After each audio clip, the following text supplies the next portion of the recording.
Hello, friends. Welcome to the Sleep Aliens. Did you know that nearly 80% of those who watch my videos aren't subscribed?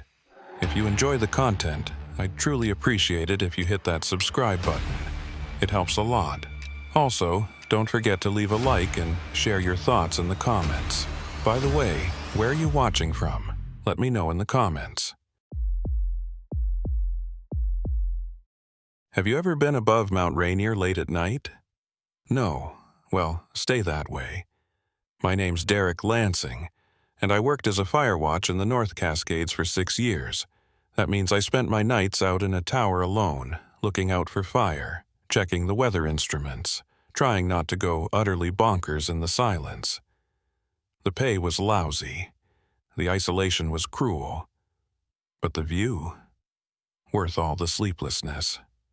Till 14th of October, 2019, that's when I saw something that caused me to call into question everything that I thought I knew about what flies in our skies. It had begun normally. I'd driven my truck up the access road to Station 12 around 9 p.m., the gears of my truck protesting the switchbacks as the fog escalated into the valleys. A clear sky was expected above 6,000 feet. I'd emerge from the cloud layer on the way to the tower. Readings were required every 2 hours. This was the usual pattern for an autumn night. I parked at the base, grabbed my gear bag, and climbed the 127 steps to the observation deck. The tower creaked like it always did, metal expanding and contracting with the temperature drop. I didn't mind. After 6 years, those sounds were like a heartbeat. Familiar, safe. By 10:30 p.m., I'd run through my checklist. Barometric pressure logged, wind speed recorded, visibility assessment complete. The night was crystal clear above the fog layer, stars so bright they looked close enough to touch. Mount Rainier's peak rose to the south, its snowfields glowing pale blue under the moonlight. That's when I noticed them. 6 small points of light, hovering in a loose cluster directly above Rainier's summit. At first, I thought they were stars. But stars don't hold formation. These did. They maintained perfect spacing, roughly equal distance from each other, forming an irregular hexagon that didn't shift or drift. I watched them for maybe 5 minutes, trying to convince myself I was seeing things. Then one of them moved. Not across the sky, down. It descended maybe 20 feet, I could tell by using the peak as a reference point, and then stopped, held position. The other 5 didn't react at all. My hands were shaking when I grabbed the radio. Station 6, this is 12. You got your eyes on Rainier right now? Static, then. 12, this is 6, what's up? You seeing anything weird over the summit? Any lights? Long pause. Negative, 12. Sky's clear from my position. What are you seeing? I described the cluster, the spacing, the movement. Olivia Brennan, who ran Station 6 about 8 miles east, didn't laugh or brush me off. That's one thing I appreciated about her. She took weird seriously. Hold on, she said. Let me get the scope. I waited, watching the lights. They hadn't moved again. Just hovering there, motionless, defying every logical explanation my brain tried to offer. Derek. Olivia's voice came back tight, controlled. I've got them in the telescope. They're definitely there, definitely not stars. What are they? I don't know. But they're holding perfectly still. Even with this wind, they're not moving at all. The wind, she was right. We were getting sustained gusts of 35 to 40 miles per hour at our elevation. Clouds were streaming past the peak, moving fast, torn into ragged strips by the jet stream. But those lights? Completely stationary. I'm taking photos, I said. Do it. I'll do the same from here. I set up my camera, a Nikon D850 I kept for documenting unusual weather patterns, and started shooting. Long exposures, short exposures, different focal lengths. Through the viewfinder, the lights were clear, sharp, unwavering. Not flickering like aircraft strobes, not moving like satellites, just there. Then the second one descended. This time I had my eye pressed to the viewfinder when it happened. The light dropped smoothly, no acceleration, no deceleration. Just a steady downward glide until it stopped at the same level as the first. 20 feet below the others.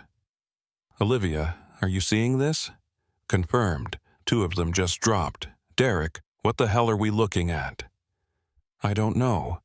I checked my watch. 10:47 p.m. I made a note in my log, trying to keep my handwriting steady.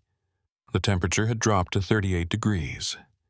Humidity at 62%, wind from the northwest at 38 miles per hour, and 6 unidentified lights hovering above Mount Rainier in a formation that made no sense.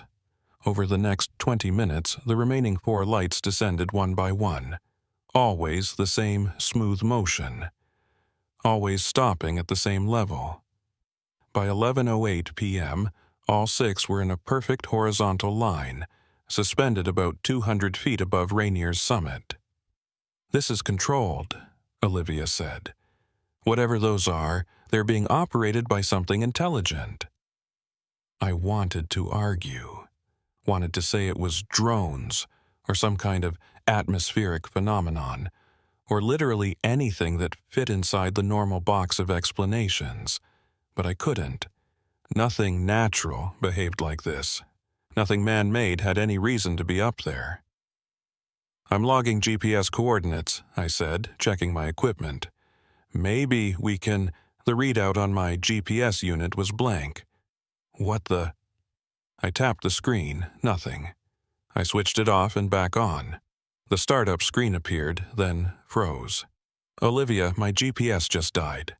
Mine too, just went dark. A chill ran through me that had nothing to do with the temperature. I picked up the radio again. Station 4, this is 12. You copy? Silence. Any station, this is 12. Does anyone copy? More silence. Just static, like the whole network had gone dead. I tried my cell phone. No signal, no bars.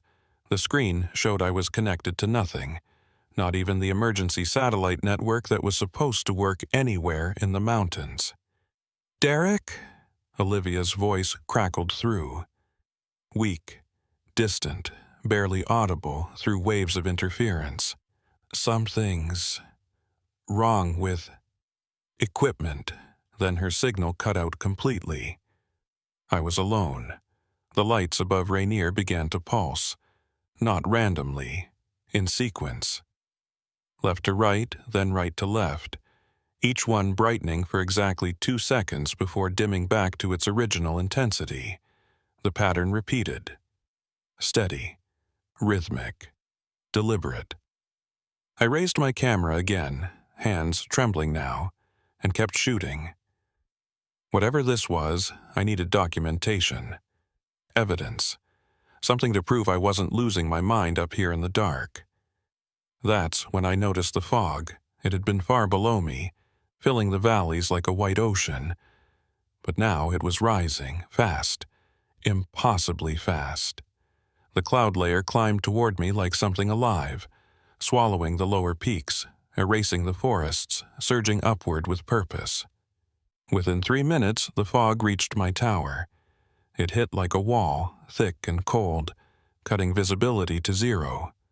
I couldn't see the ground, couldn't see the railings 3 feet away, couldn't see anything except the faint glow of my instruments and the lights.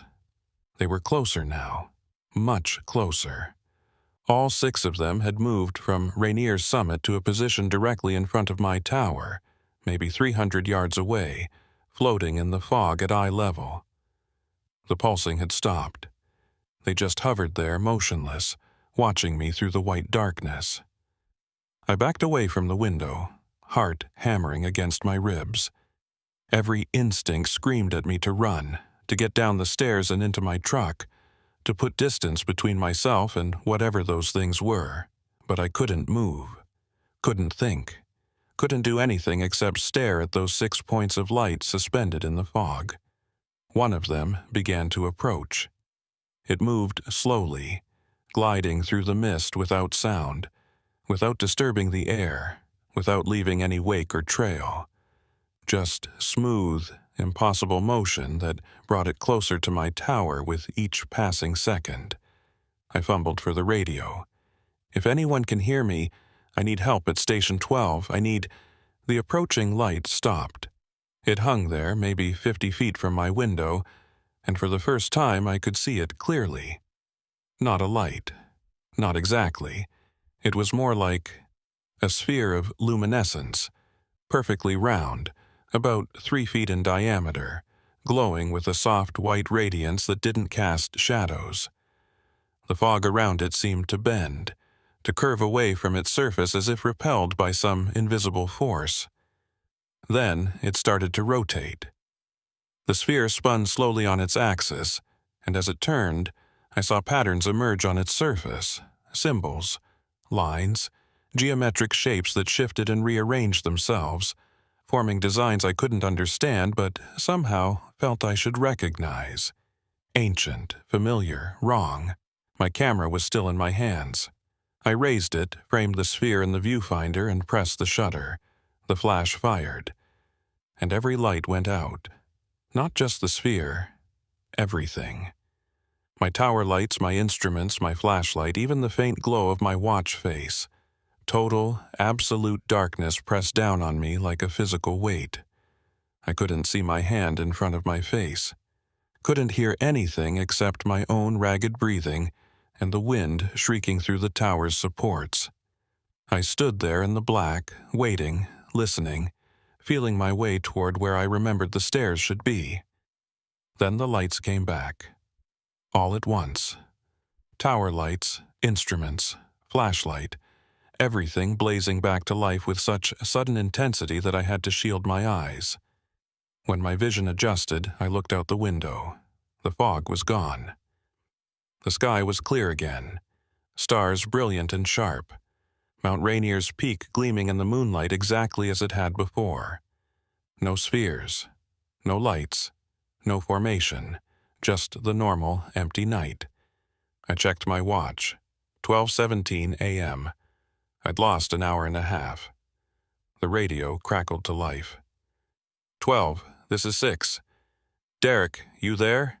We lost contact. What happened? I tried to answer, tried to form words, but my throat had closed up and all I could manage was a weak, I'm here. Thank God. We've been trying to raise you for 20 minutes. Some kind of interference knocked out the whole network. You okay? Yeah, I lied. I'm fine. Did you get those photos? Of the lights? The camera. I'd forgotten about the camera.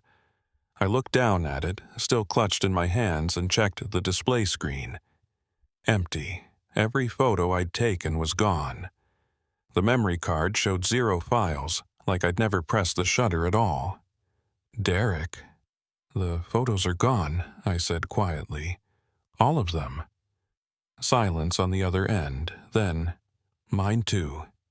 Every single one erased. I sat down heavily in my chair, staring out at the peaceful, normal night, trying to process what had just happened, trying to convince myself it had happened at all. We need to report this, Olivia said. Right now. This needs to go up the chain. She was right. This was bigger than us, bigger than fire watch and weather readings and night shifts in lonely towers. This was something that demanded answers. But when I picked up the phone to call it in, something stopped me. A feeling, an instinct. The absolute certainty that if I reported what I'd seen, if I told anyone outside our small circle of tower operators what had happened up here, things would get worse. I don't know how I knew that. I just did. The same way you know not to walk down a dark alley alone. The same way you know when someone's watching you from the shadows. Some part of my brain, some ancient survival mechanism was screaming at me to stay quiet. Derek? Let's wait, I said. Just let's wait until morning. Make sure we're thinking clearly. Make sure we actually saw what we think we saw. Another pause. Then Olivia said very quietly, You felt it too, didn't you? That warning. Yeah.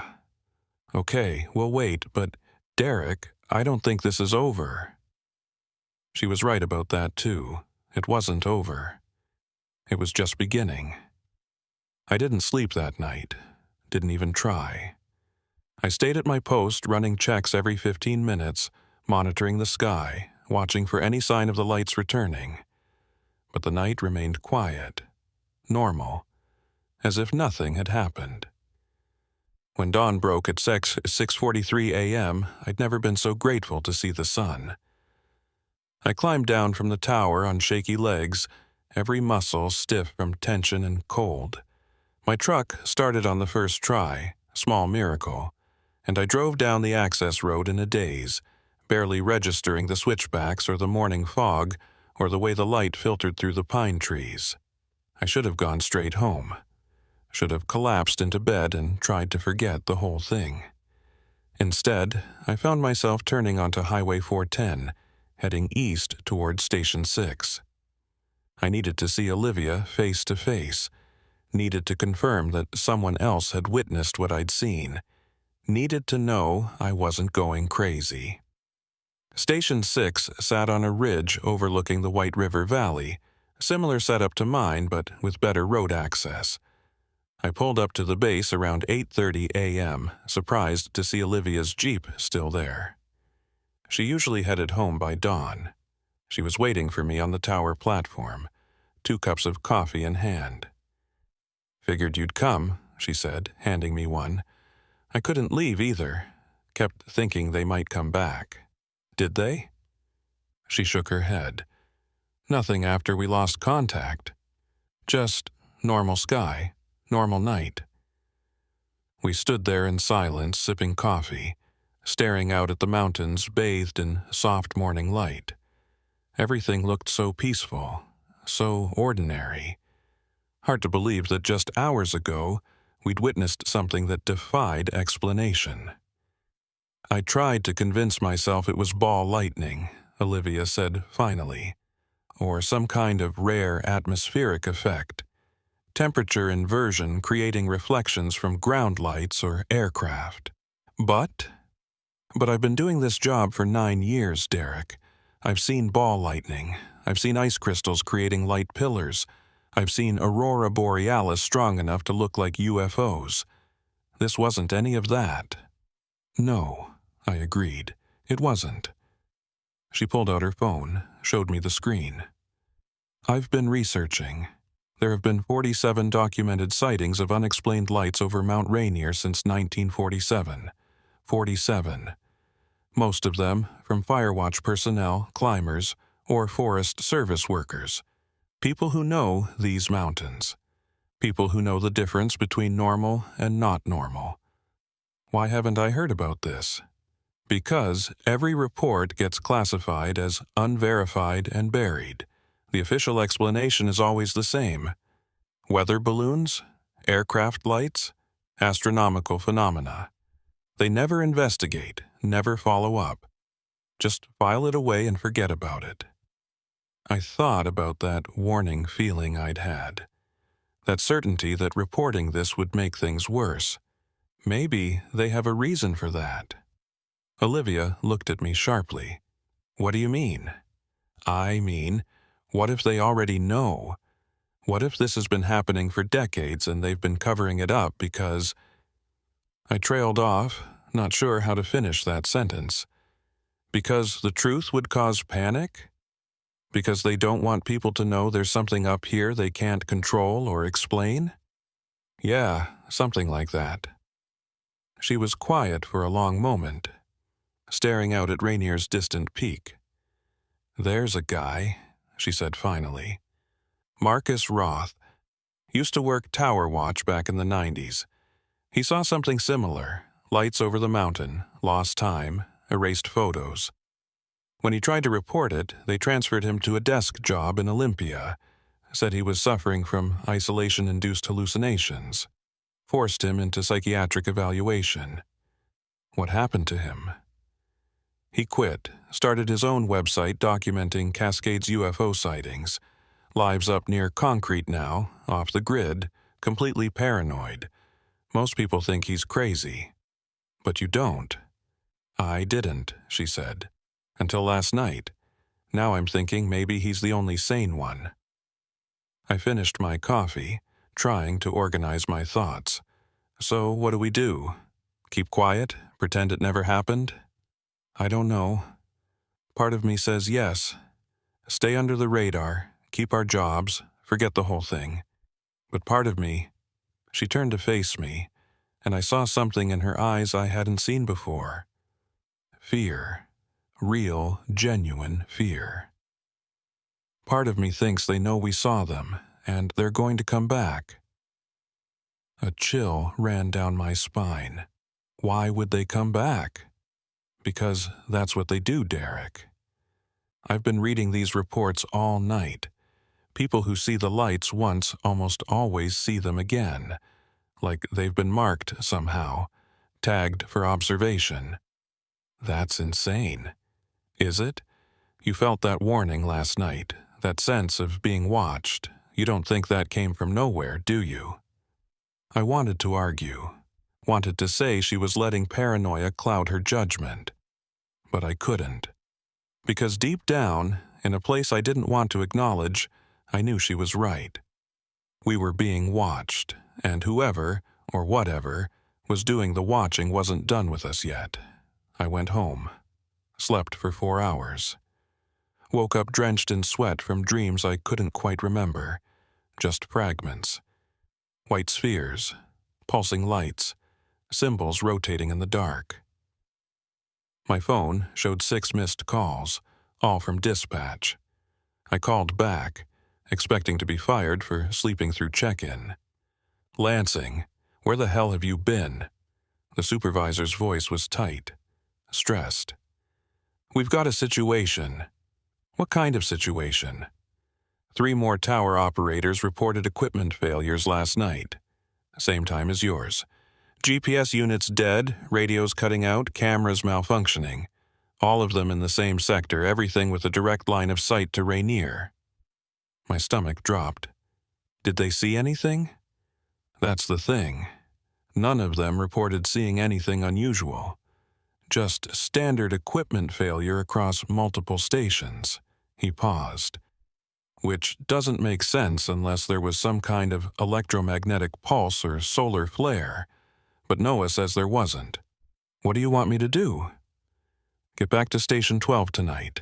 Bring backup equipment. If it happens again, I need documented proof so we can get funding for replacements. This is coming out of our budget if we can't prove it was external interference. You want me to go back up there? The question came out sharper than I intended. You got a problem with that? I almost said yes, almost told him about the lights, the lost time, the feeling of being watched by something that shouldn't exist, but Olivia's warning about Marcus Roth echoed in my head. Psychiatric evaluation, forced desk job, career over. No problem, I said. I'll be there.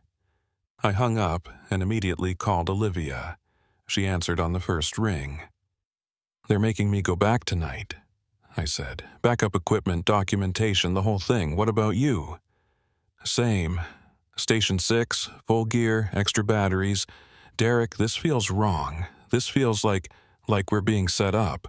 Yeah. We agreed to stay in constant radio contact. If anything happened, anything at all, we'd call it in immediately, job security be damned. Some things were more important than paychecks. I spent the afternoon preparing, charged every battery I owned, packed 3 cameras, 2 GPS units, a ham radio as backup, and my personal laptop with satellite modem. If the lights came back, I'd have redundant documentation. Multiple sources. Something they couldn't erase. I also packed something else. My grandfather's hunting rifle, a Winchester Model 70, loaded with the 30-06 rounds. I'm not proud of that. I'm not some gun-crazy paranoid who thinks you can shoot aliens. But having it there, having some means of defense, made me feel slightly less helpless. Probably stupid. Definitely irrational. But I packed it anyway. I reached Station 12 just after sunset.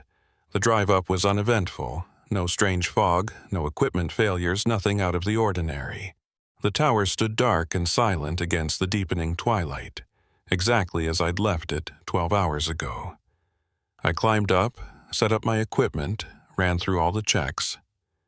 Everything working perfectly. Temperature 41 degrees. Wind from the northwest at 15 miles per hour. Visibility unlimited. Rainier's Peak stood out clearly against the last traces of daylight, its snowfields glowing orange and pink. No lights, no spheres, no formations, just a normal autumn evening in the Cascades. Station 6, this is 12. How's your night looking? All clear from here, Olivia responded. Equipment's functioning normally, no anomalies. Same here. Maybe last night was a one-time thing. Maybe. But neither of us believed that. I settled into my chair and waited. Ran checks every 30 minutes. Scanned the sky with binoculars. Monitored radio traffic from the other stations. Everything normal, everything quiet.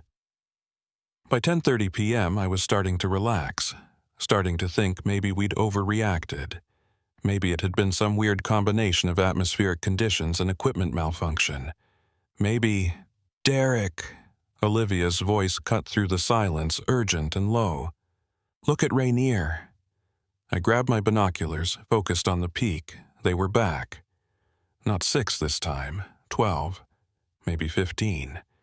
Scattered across the summit in a loose cloud, moving slowly, weaving between each other in patterns that seemed random but somehow weren't. Like a dance, like a conversation in light. I see them, I whispered. They're different tonight, more of them, more active. She was right, these weren't holding formation or descending in sequence. They were moving freely, spiraling around each other, creating shifting geometric patterns that changed every few seconds. Hexagons becoming triangles, becoming circles, becoming shapes I couldn't name. I started recording with all 3 cameras. Video, stills, different exposures. My hands were steady now, focused, operating on autopilot while my mind raced.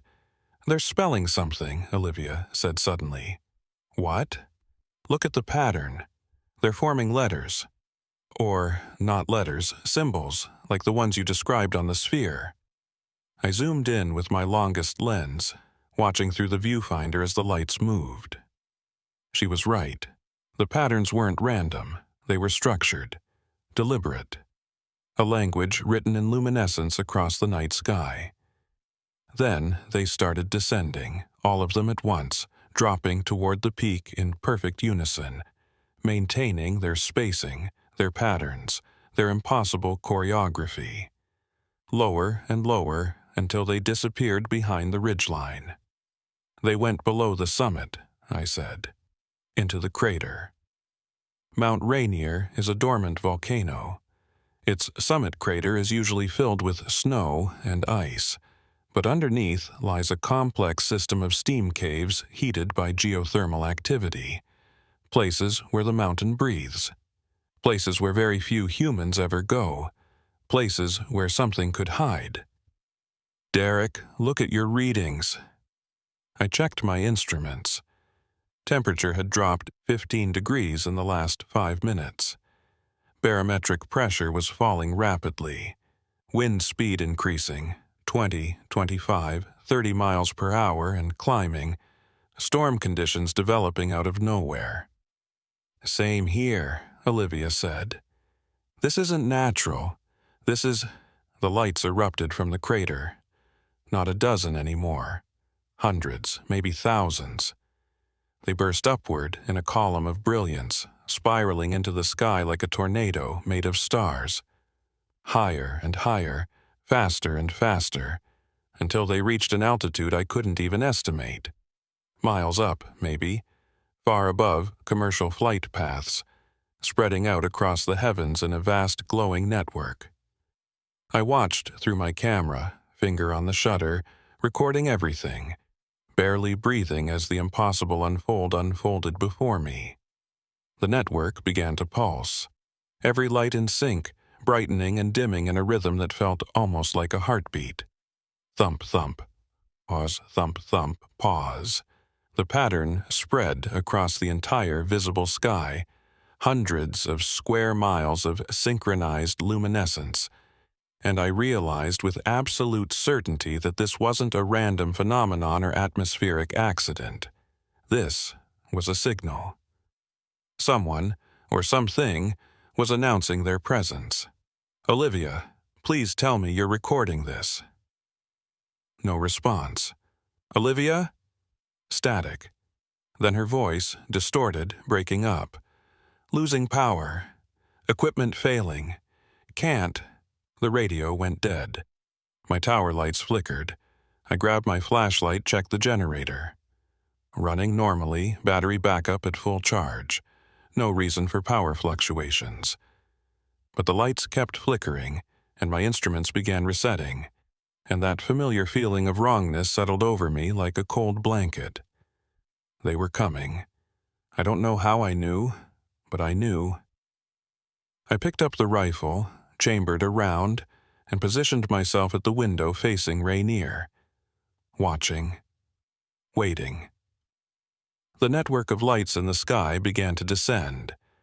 Slowly at first, then faster, converging on my position, and I realized they weren't scattered randomly anymore.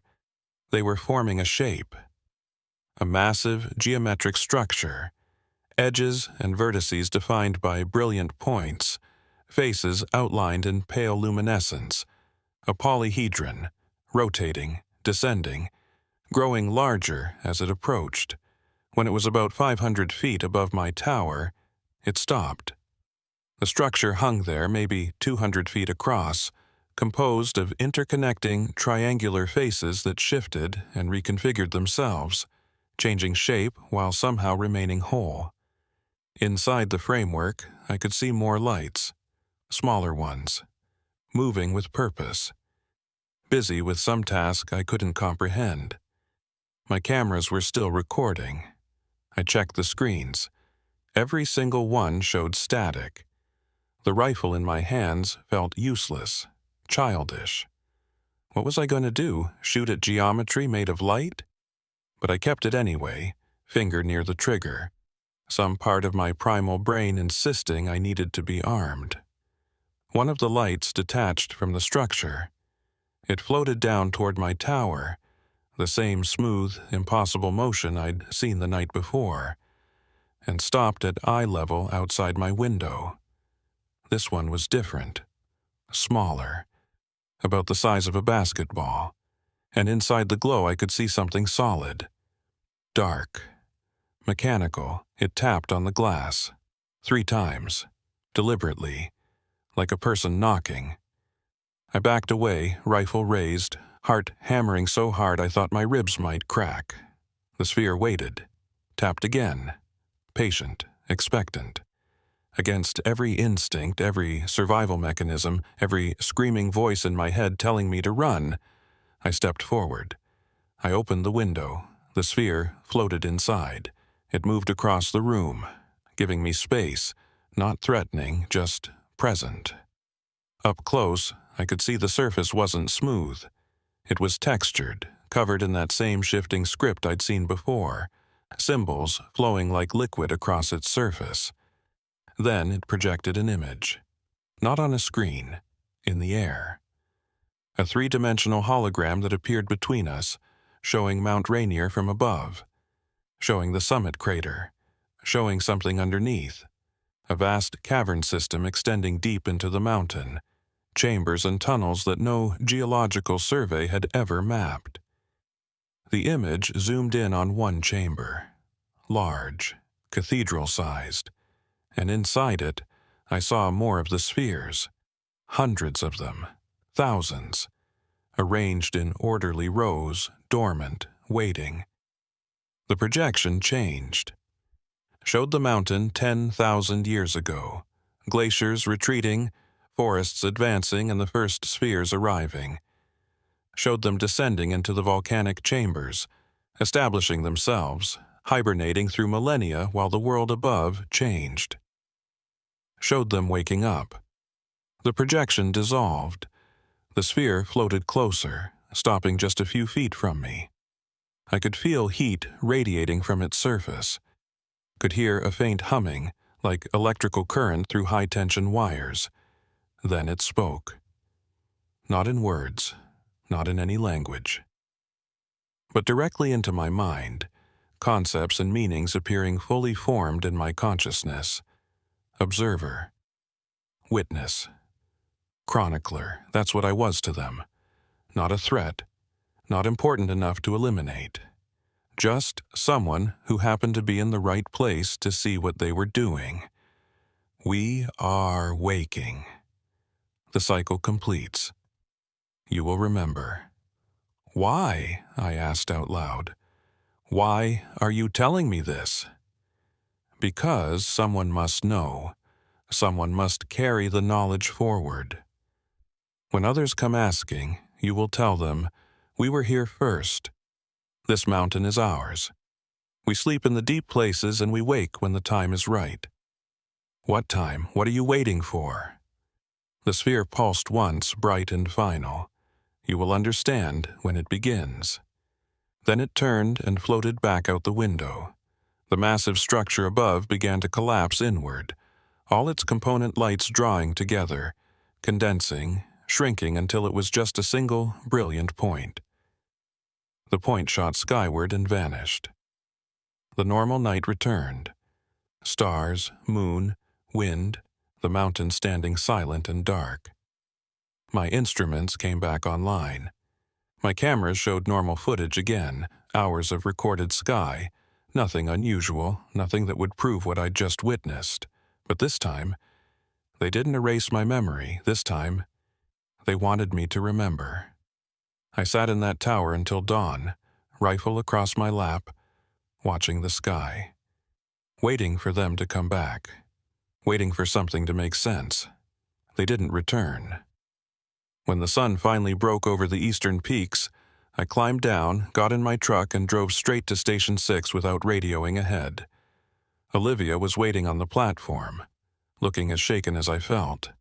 "You saw them," she said. Not a question. "Yeah." The structure, the lights, all of it. "Yeah." We stood there for a long moment, not knowing what to say, until finally she asked, "Did one of them come inside your tower?" I nodded. Mine too. Showed me things. The mountain. The caverns underneath. Told me they've been here for thousands of years. Told you the same thing. Derek, what are we supposed to do with this? How do we live with knowing that? I didn't have an answer. Still don't. How do you go back to normal life after learning your world is shared with something ancient and incomprehensible? How do you file weather reports and monitor equipment and pretend the mountains aren't full of sleeping spheres waiting for some unknown signal? We do what they asked, I said finally. We remember. We tell the truth when people ask. We become the witnesses they chose us to be. No one will believe us. Probably not. But that doesn't matter. We'll know. And when whatever they're waiting for finally happens, when they all wake up and come out of that mountain, at least someone will have tried to warn people. Olivia was quiet for a long time. Then she said, "I'm putting in for a transfer, somewhere far from here. Somewhere flat, where the only things in the sky are clouds and birds. I don't blame you. What about you?" I looked out at Mount Rainier, majestic and peaceful in the morning light. Somewhere, deep inside that mountain, thousands of spheres slept in the dark, waiting, watching, keeping their ancient vigil over land they'd claimed before humans even existed. "I'm staying," I said. "Someone needs to keep watch. Someone needs to be here when they wake up again." She nodded slowly. "You're braver than me." "No, just more stubborn." We shook hands. Professional, formal. Two people who'd shared an impossible experience and would probably never talk about it again. She drove away 20 minutes later, headed for a new life somewhere the skies stayed empty. I went back to Station 12. That was 4 years ago. I'm still here, still running fire watch, still monitoring the weather, scanning for smoke, recording temperature and wind speed and barometric pressure, still watching the sky every night. The spheres haven't returned, not in any obvious way. But sometimes, on clear nights when the moon is dark and the stars are bright, I see faint pulses of light inside Rainier's crater. Brief flashes that could be reflections off ice, could be headlamps from climbers in the steam caves, could be something else entirely. 3 other tower operators have reported strange lights over the past 4 years. Each time, their equipment fails. Each time, their photos get erased. Each time, they're told it was atmospheric conditions or equipment malfunction, and if they push too hard, they get transferred. I don't talk about what I saw anymore. Don't file reports or try to convince anyone. I learned my lesson from Marcus Roth. The system doesn't want truth. It wants comfortable lies that let people sleep at night. But I keep watching, keep documenting in my personal journals, keep building a record that someday, when the cycle completes and they all wake up, will prove I tried to warn everyone. Because they're still down there. I know they are, sleeping in the deep places, dreaming whatever ancient dreams entities made of light have, waiting for their time to return. And when that time comes, when Mount Rainier erupts not with lava, but with thousands of brilliant spheres rising into the sky, I'll be here, recording, witnessing, remembering, just like they asked.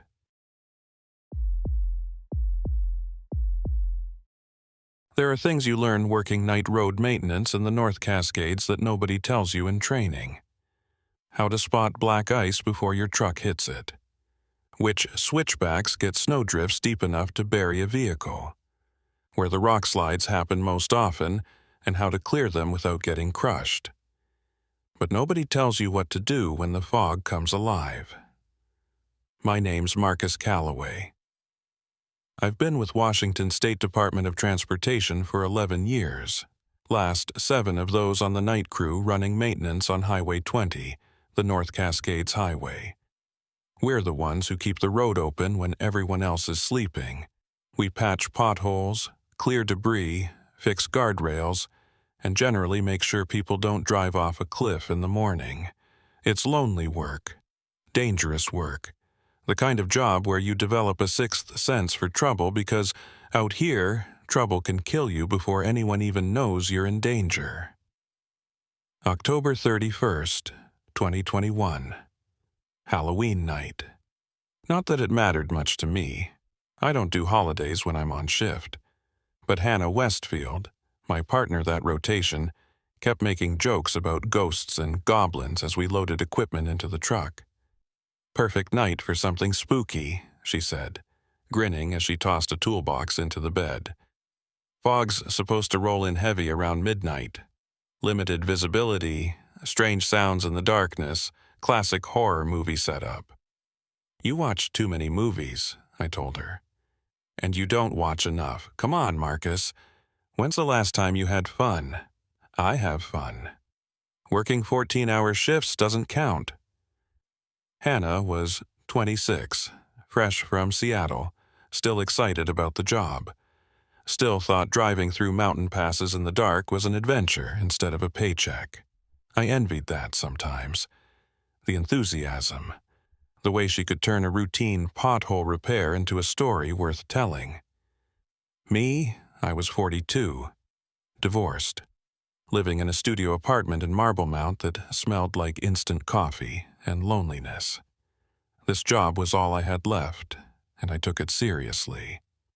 We headed out around 9 p.m., Hannah driving the lead truck while I followed in the repair vehicle loaded with asphalt mix and cones. The plan was simple. Work our way east from Marblemount to Rainy Pass, checking culverts, clearing any rockfall, patching road damage from the previous week's storm. Standard stuff. Should have been routine. The fog started forming around 10:30 p.m., right on schedule. Wisps at first, threading through the pine trees like smoke, but within 20 minutes it had thickened into a solid white wall that cut visibility down to maybe 30 feet. Hannah's taillights were barely visible ahead of me, twin red smudges in the pale darkness. "Marcus, you still with me?" Her voice crackled through the radio. "Right behind you. Visibility's getting bad." "No kidding. I can barely see the road markers. Want to call it early?" I checked the GPS. We were only halfway through our route, still had 6 hours of shift left. "Let's push to Diablo Lake, do the culvert check there, then reassess. If it gets worse, we'll turn around." "Copy that." We continued east, crawling along at 20 miles per hour, fog pressing against the windshield like something solid. The trees on either side of the road were completely invisible now, just vague, dark shapes that appeared and disappeared in the headlight beam. No other traffic. No signs of life. Just us and the road and the endless white void. Around 11:15 p.m., we reached the first culvert checkpoint, a drainage system that ran under the highway near milepost 108. Hannah pulled over, hazards flashing, and I parked behind her. "I'll check the downstream side," she said over the radio. "You got upstream?" "Yeah, be careful. Can't see more than 10 feet in this." We grabbed flashlights and headed to our respective positions. The culvert was a concrete pipe about 4 feet in diameter, designed to channel mountain runoff under the road. During heavy rain or snowmelt, these things could turn into raging torrents. Right now, in late October, there was just a trickle of water. Nothing concerning. I swept my flashlight beam across the inlet, checking for debris. Everything looked clear. No blockages, no structural damage, no signs of erosion. Quick inspection. Back to the truck. Move on to the next checkpoint. That's when I saw the light. Not my flashlight. Not Hannah's. Something else. A faint blue glow, maybe 50 yards up the slope, visible through the fog like a lantern behind frosted glass. Soft, diffuse, not flickering like fire or steady like a LED. Something in between. "Hannah, you got any equipment lights on?" "Just my flashlight. Why?" "There's something up the hillside. Blue light, you see it?" Pause. "Where?" "Northeast, about 50 yards up from the culvert. Look through the trees." I heard her moving, boots crunching on gravel. Then, yeah, I see it. What is that?" "No idea. Could be a camper. Lost hiker." "Out here? In this fog?" She had a point. Nobody in their right mind would be camping in the backcountry during conditions like this. But what else could it be? Power lines didn't run through this section. No houses for miles. No cell towers that would have indicator lights. "I'm going to check it out," I said. "Marcus, that's a bad idea. Protocol says we don't leave the road during low visibility. Protocol also says we check for people in distress. If someone's lost up there, they need help." I could hear her sigh over the radio. "Fine, but I'm coming with you. Safety in pairs." We met at the shoulder, both of us staring up at that blue glow. It was clearer now, closer somehow, though I didn't remember seeing it move. The fog made distance impossible to judge. Could have been 30 yards away, could have been 300. "Stay close," I said, "and keep your radio on." We started climbing. The slope was moderate, thick with Douglas fir and vine maple, the ground covered in wet pine needles that made every step treacherous. Our flashlight beams cut through the fog in narrow cones, showing maybe 6 feet ahead. The blue glow stayed visible above us, drawing us upward like a beacon. After about 5 minutes of climbing, Hannah stopped. "Marcus." "What?" "That light. It's not getting any closer." She was right. We'd covered at least 100 yards of elevation, but the glow still looked the same distance away, same intensity, same position relative to us. "Perspective trick," I said, though I didn't believe it. "Fog messes with depth perception. Or it's moving away from us at the same speed we're moving toward it." I didn't like that thought. Didn't like the implication that something might be deliberately staying out of reach. "Let's give it another few minutes. If we don't reach it, we turn around." We kept climbing. The forest grew denser, trees pressing closer, their trunks appearing suddenly out of the white darkness like silent watchers. The fog had a texture here, almost oily, clinging to exposed skin with uncomfortable dampness. No sound except our breathing and the soft crunch of our footsteps. The blue glow remained exactly the same distance away. "Okay," Hannah said finally. "This is officially creepy. I vote we head back." "Agreed." We turned to descend, and the road was gone. Not hidden by fog. Not just out of sight. Gone. Where there should have been a downward slope leading to the highway, there was only flat forest floor extending into white emptiness. Our own tracks in the wet pine needles ended about 10 feet behind us, as if we'd materialized out of nowhere. Hannah's flashlight beam shook as she swept it across the terrain. "Where's the road? We came straight up, should be straight down." "I know." "Then where is it?" "I don't know." My pulse was hammering now, adrenaline flooding my system as the wrongness of the situation hit me full force. We'd climbed for maybe 10 minutes, covered 300 yards at most. The highway should be right there, close enough to hear truck engines if any traffic passed. But there was nothing. Just trees and fog and that blue glow still hanging in the distance. "Radio," I said. "Call dispatch." Hannah pulled her radio, keyed the mic. "Dispatch, this is Unit 7. We have a situation at milepost 108. We're static. Pure white noise, no carrier signal, no response." She tried again. Same result. I tried mine. Nothing but static. "Cell phone," Hannah said, pulling hers out. No signal. She moved in a slow circle, holding it up, watching the bars. 0. Not even emergency service. "Marcus, what's happening?" "Stay calm. We're going to retrace our steps exactly. Watch for our footprints."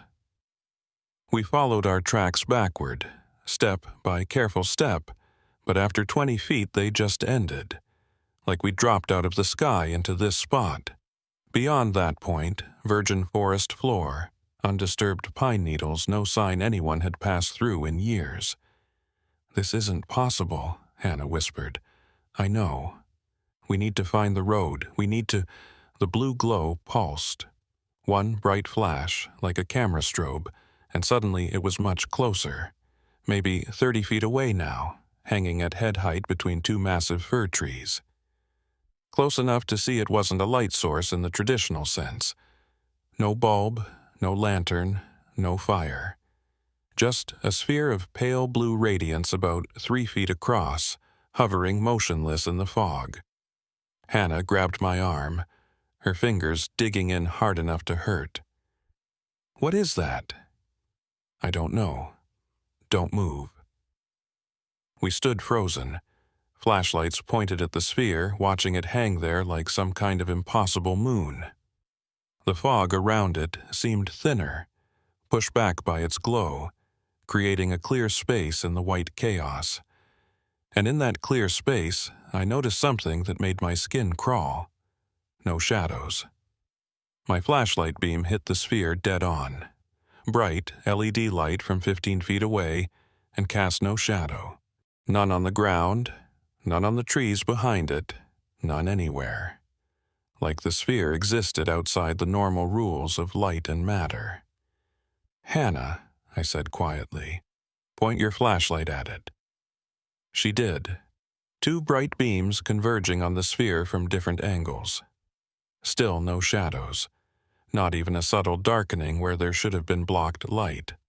"That's not possible," she breathed. "Everything casts a shadow. Everything." The sphere began to move.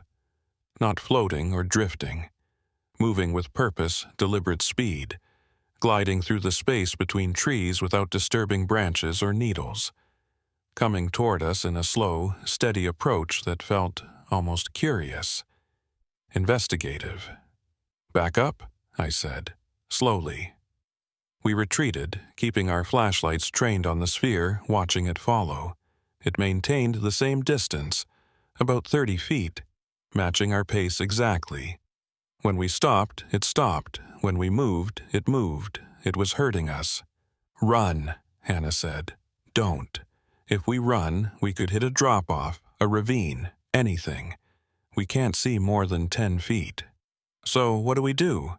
We try to get around it, circle left, keep moving downhill, find the road." We angled to the left, moving at a diagonal, trying to break the sphere's pursuit pattern.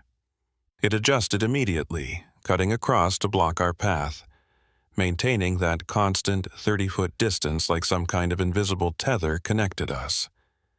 Every direction we tried, it countered. Every attempted escape route, it blocked. Always silent, always shadowless, always glowing with that soft blue light that seemed to come from everywhere and nowhere. We were trapped. "Marcus," Hannah's voice was shaking now. "I want to go home. I want to get back to the truck and go home. We will. We just need to—" The sphere pulsed again. Brighter this time, bright enough to hurt, and in that flash I saw things. Fragments. Images overlaying reality like double-exposed film.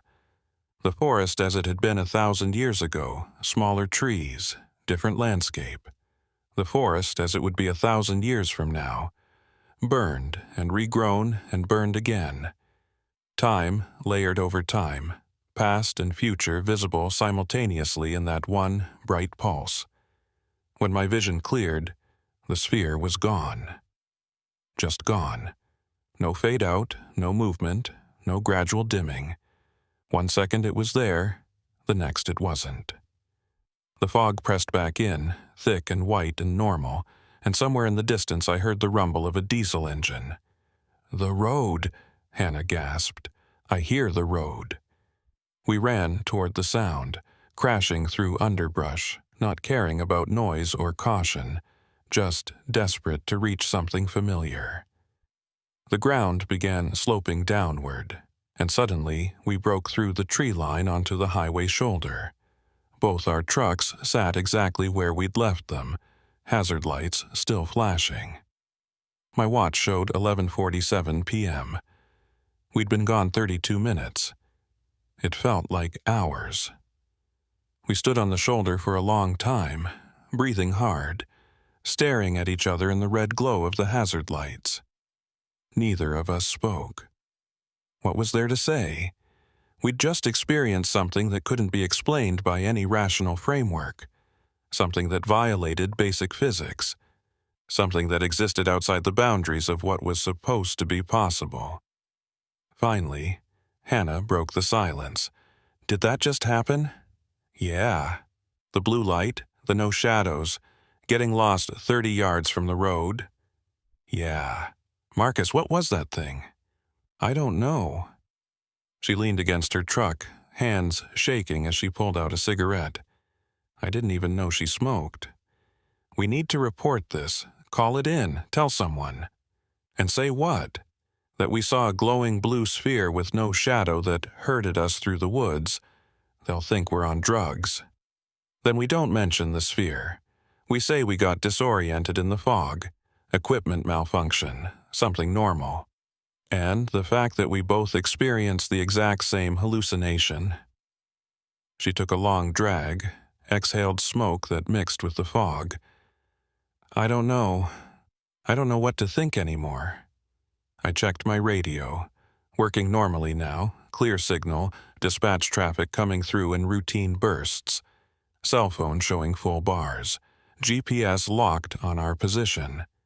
Everything functioning exactly as it should, like the past 30 minutes had never happened. Except they had. Both of us knew it. Both of us had seen the same impossible thing. "We finished the shift," I said. "Check the remaining culverts, complete the route, clock out at 6 a.m. Then we go home and decide what to do. You want to keep working after that? What else are we going to do? We're already here. We're already on the clock. Might as well finish the job." Hannah laughed, a slightly hysterical edge to it. "You're insane. Something impossible just happened to us, and you want to patch potholes? The alternative is sitting here freaking out for the next 6 hours. At least working gives us something to focus on." She considered that, took another drag, then crushed the cigarette under her boot. "Fine, but if we see that thing again, I'm driving straight back to Marble Mount and you can finish the route alone. Deal." We got back in our trucks and continued east. The fog stayed thick, visibility still terrible, but now every shadow looked suspicious. Every gap between trees might hide a blue glow. Every moment felt like the prelude to another encounter. We checked 3 more culverts without incident. Cleared some rockfall near milepost 112. Patched a pothole that had opened up from the previous week's freeze-thaw cycle. Normal work, routine work, the kind of thing we'd done 1,000 times before. But nothing felt normal anymore. Around 2 a.m. we stopped for break at the Diablo Lake overlook, parking in the small lot that gave tourists a view of the reservoir during daylight hours. Now it was just fog and darkness and the faint sound of water lapping against the shore far below. Hannah climbed into my truck, bringing coffee from her thermos. "Can't drink alone tonight. Need the company." "Fair enough." We sat in silence for a while, sipping coffee, listening to the wind move through the invisible trees. Finally, she said, "My grandmother used to tell me stories about lights in the mountains. Said her grandfather saw them when he was logging up near Baker back in the 1920s. Blue lights that moved through the trees at night, following the workers. What did he think they were?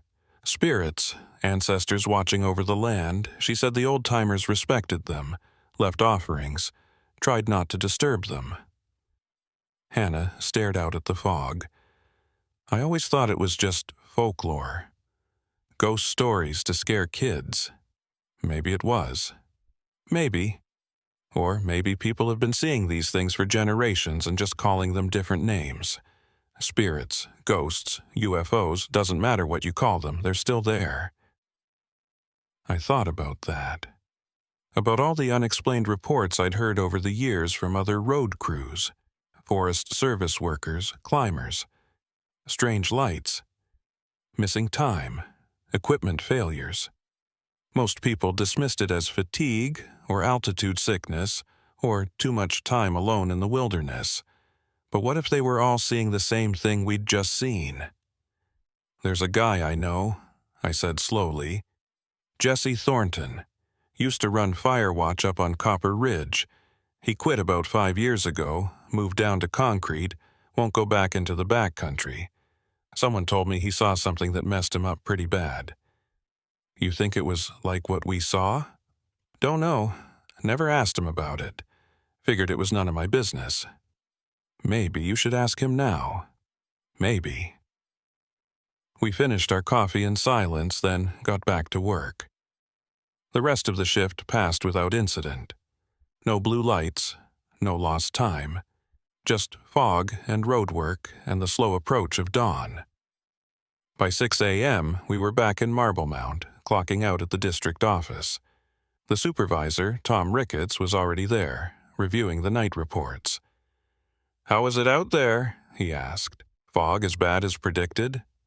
"Worse," I said. "Visibility down to about 30 feet in places." "Any issues?" Hannah and I exchanged glances. "Nothing major," she said. "Some rockfall near 112, Small pothole patched, routine maintenance. Good, get some rest. You're both back on tomorrow night. We walked out to the parking lot together. The sun was coming up over the eastern peaks, burning off the valley fog, painting everything in shades of gold and amber. Beautiful, normal, the kind of morning that made you believe the night had just been a bad dream. "Marcus," Hannah said as we reached our vehicles, "I don't think I can do this anymore. The night shift, being out there when things like that might happen." "I understand." "Do you? Because you seem fine. Like it didn't even bother you." "It bothered me." "Then why aren't you quitting?" "Good question. Why wasn't I?" Any sane person would put in their notice, find a day shift, stay far away from the dark mountain roads where impossible things lurked in the fog. "Because I need to know," I said finally. "What it was, why it happened, if it'll happen again. Walking away means I'll spend the rest of my life wondering." Hannah nodded slowly. "And staying means you might get answers you don't want." "Maybe. But at least I'll know." "Also." She got in her car, paused with the door open. "Be careful, Marcus. Whatever that thing was, it let us go. Next time, we might not be so lucky." "There won't be a next time." "You sure about that?" I wasn't, not even close, but I just nodded and watched her drive away. I didn't go home. Couldn't face the thought of lying in bed, staring at the ceiling, replaying what had happened. Instead, I drove south to Concrete, a small town about 20 miles down Highway 20, looking for Jesse Thornton. I found him at the Concrete Coffee Company, sitting alone in a corner booth, working on a laptop. He looked older than I remembered, grayer, thinner, with the kind of permanent tension around his eyes that comes from chronic stress. "Jesse, got a minute?" He looked up, recognized me after a moment. "Marcus Calloway. Been a while. What brings you down here?" "Need to ask you something, about why you quit Firewatch." The tension around his eyes tightened. "That's not something I talk about." "I know, but I think maybe you should. With me. Because I saw something last night that I can't explain, and I heard you might have seen something similar." He studied me for a long moment, then closed his laptop. "Sit down." I sat. A waitress came by, took my coffee order, left us alone. Jesse stared out the window at the morning traffic, organizing his thoughts. "It was August 2016, he said finally. I was running lookout on Copper Ridge up near the Canadian border. Beautiful spot, remote. You could go weeks without seeing another person. That's what I liked about it, the solitude." "What changed?" "The lights started appearing. Not every night. Maybe once a week at first. Blue lights moving through the valleys, following the ridgeline, sometimes just hovering in one spot for hours. I thought they were aircraft at first, maybe Forest Service helicopters doing night surveys. But they moved wrong. Too smooth, too silent." "Did you report them?" "Of course. My supervisor said it was probably climbers with LED headlamps. Told me to ignore them and focus on Firewatch, so I did, for a while." He paused, took a sip of coffee. "Then one night in September, one of them came to the tower." My heart rate kicked up. "What do you mean, came to the tower?" "I mean, it floated up to my observation deck and hovered outside the window. Blue sphere, about 4 feet across, glowing like someone had trapped lightning in glass. No sound, no heat signature, no shadow when I shined my flashlight on it."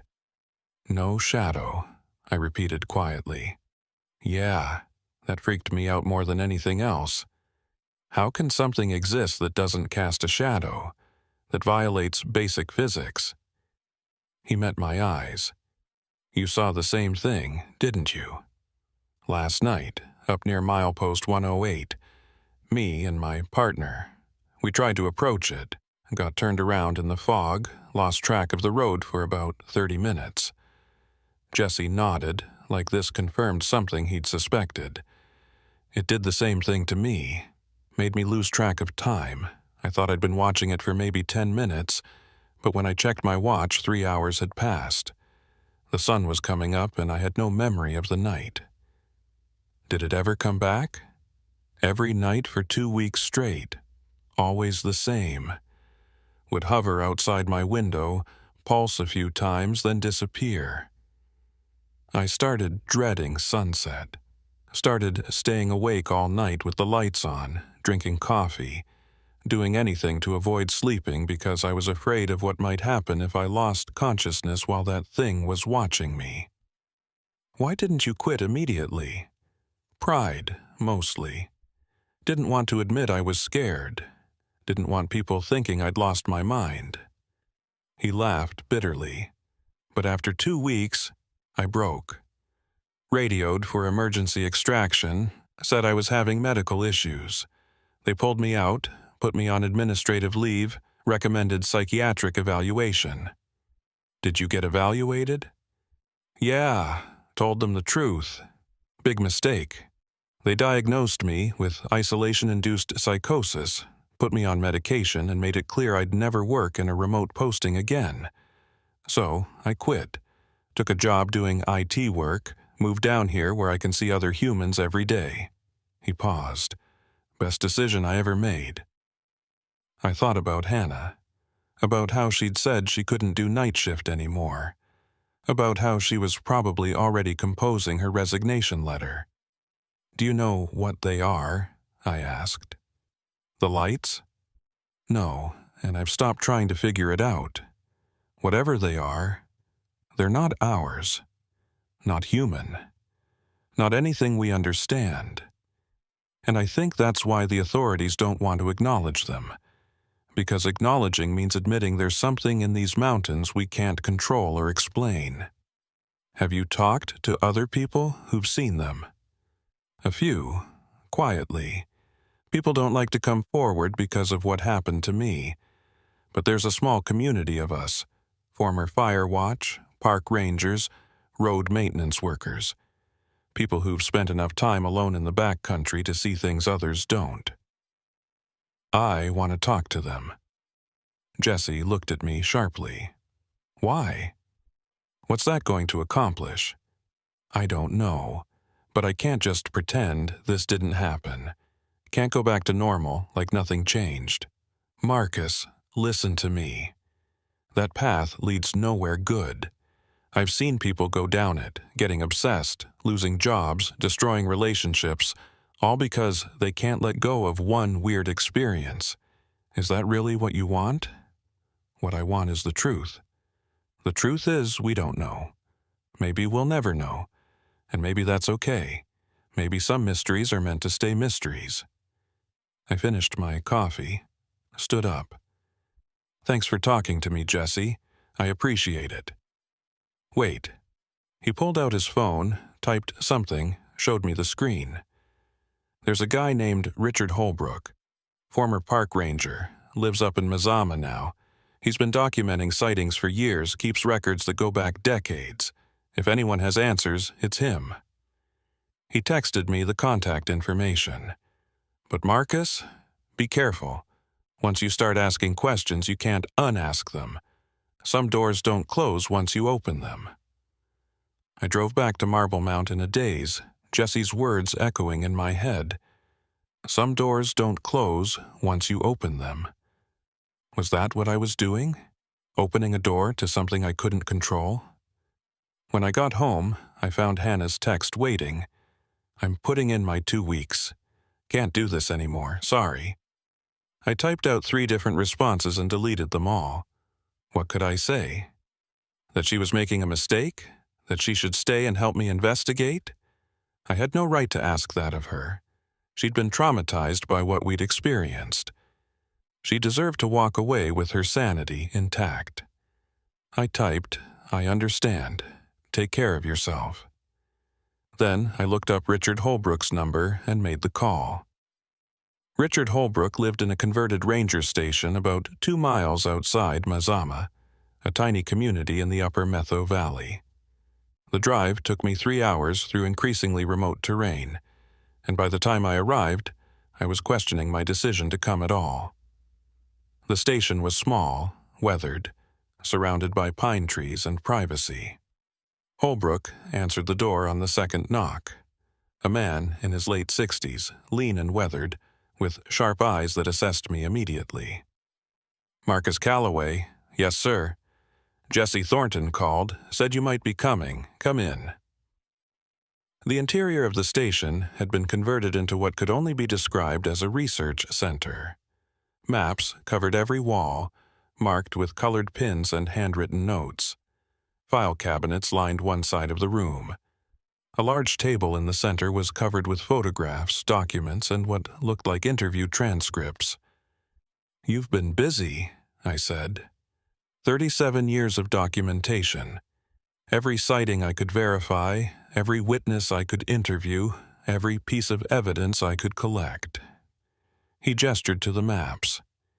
Each pin represents a documented encounter.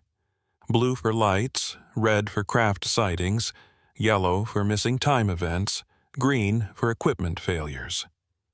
The maps were covered in pins, hundreds of them, clustered along the Cascade Range from the Canadian border down to Mount Rainier. This many people have seen things. These are just the ones willing to talk. For every person who reports, there are probably 10 who stay silent. Fear of ridicule. Fear of losing their jobs. Fear of being labeled crazy.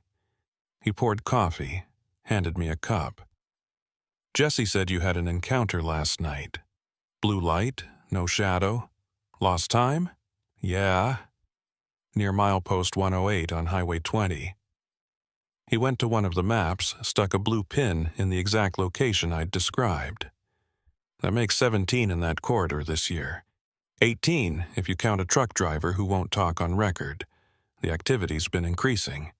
"Increasing how?" "Frequency, intensity, duration. 10 years ago, we'd get maybe one sighting a month in the entire Cascade Range. Now it's 3 or 4 per week. And they're getting bolder, closer to roads, less concerned about being seen." "Do you know what they are?" Holbrook sat down heavily, suddenly looking every one of his 67 years. "I have theories. Nothing proven, but after 3 decades of research, I've identified some patterns." "Like what?" "They're interested in water sources. 80% of sightings occur within a mile of rivers, lakes, or glacial runoff. They appear most frequently during fog or low cloud cover. They avoid populated areas but seem curious about humans in isolated settings. And they react to electromagnetic fields. Radios, cell phones, electrical systems all tend to malfunction in their presence. That matches what happened to us. Our radios went dead, GPS failed, everything electrical just stopped working." Classic pattern. The working theory, and understand this is pure speculation, is that they're either powered by or composed of some form of electromagnetic energy we don't understand. Their presence creates interference in our technology. But what are they? Probes? Drones? Living beings? Yes. Yes what? Yes to all of it. I think they're all those things and more. I think they're something so far outside our framework of understanding that we don't even have proper words to describe them. He pulled out a thick binder, flipped to a section marked with yellow tabs. "Look at this. Interview with the geologist who encountered one in 1983. She described it as aware. Not intelligent in the human sense, but conscious. Responsive. Like it was observing her the same way she was observing it." I read through the transcript. The geologist's description matched my experience almost exactly. The shadowless glow, the sense of being herded, the lost time, the feeling that something was studying her. "How many people have had repeat encounters?" I asked. "About 30%. Once you see them, you're more likely to see them again. It's like they mark certain individuals for ongoing observation." That's terrifying. Or it's the greatest opportunity in human history. Holbrook's eyes gleamed with intensity that bordered on obsession. Think about it, Marcus. We have the chance to study something completely unknown, to document contact with what might be non-human intelligence, to expand our understanding of what's possible.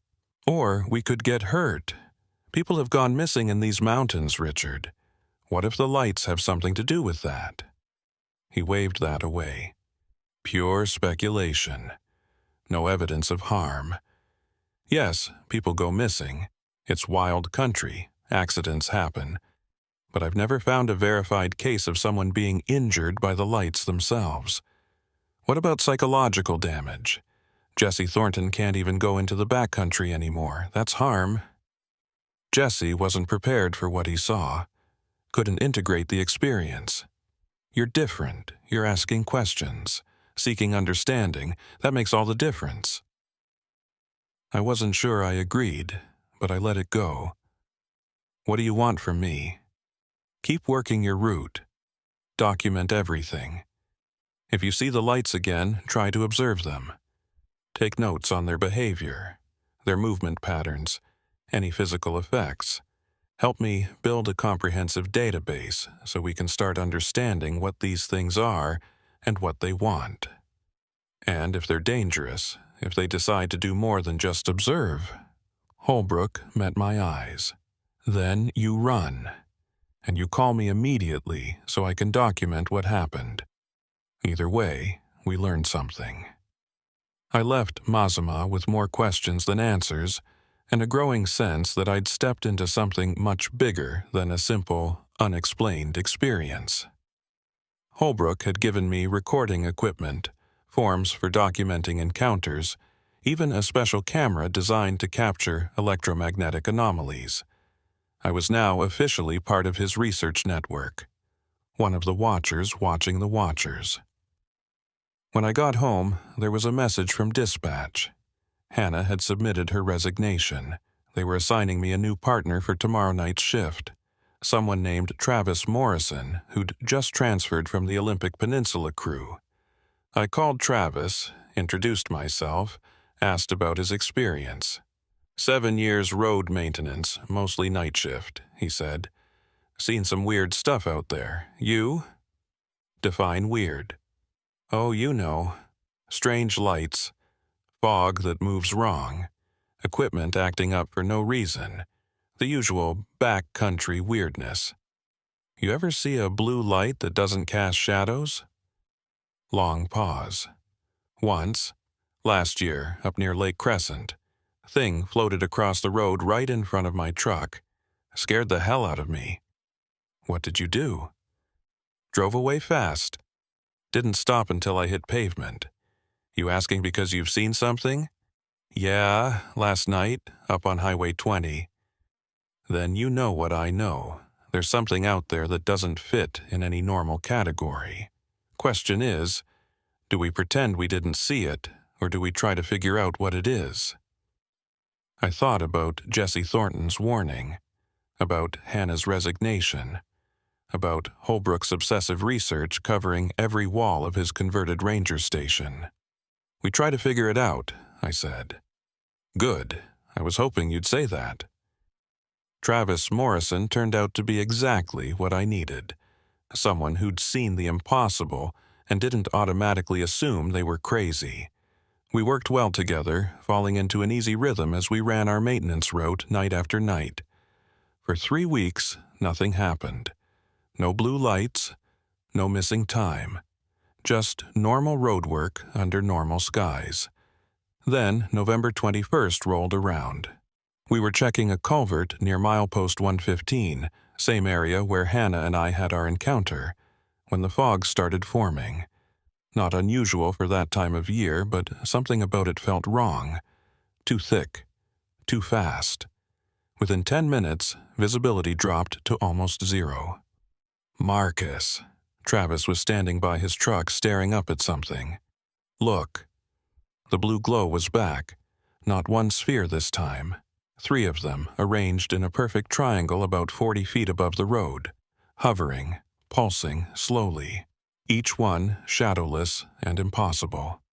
"Get the camera," I said quietly. "The electromagnetic one Holbrook gave us." Travis grabbed the equipment while I started taking notes. Time, 11:43 p.m. Temperature, 38 degrees. Wind, calm. Visibility, less than 20 feet.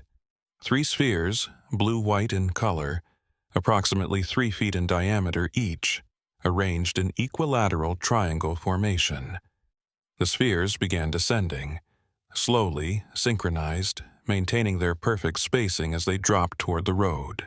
I kept the camera trained on them, finger on the shutter, recording every moment. When they were about 10 feet above the pavement, they stopped. The fog around them began to thin, pushed back by some invisible force, creating a clear bubble maybe 30 feet in diameter. Inside that bubble, I could see details I'd missed before. The spheres weren't solid. They were composed of layers, shells of light rotating in different directions, creating complex interference patterns, and they were communicating. I don't know how I knew that, but watching the pulses travel between the 3 spheres, seeing the way their rotation patterns synchronized and desynchronized in response to each other, I became absolutely certain I was watching some form of conversation. "Travis, are you getting this?" "Yeah, video's running. EM readings are off the charts. It's like they're putting out a magnetic field equivalent to a small power plant." One of the spheres detached from the formation.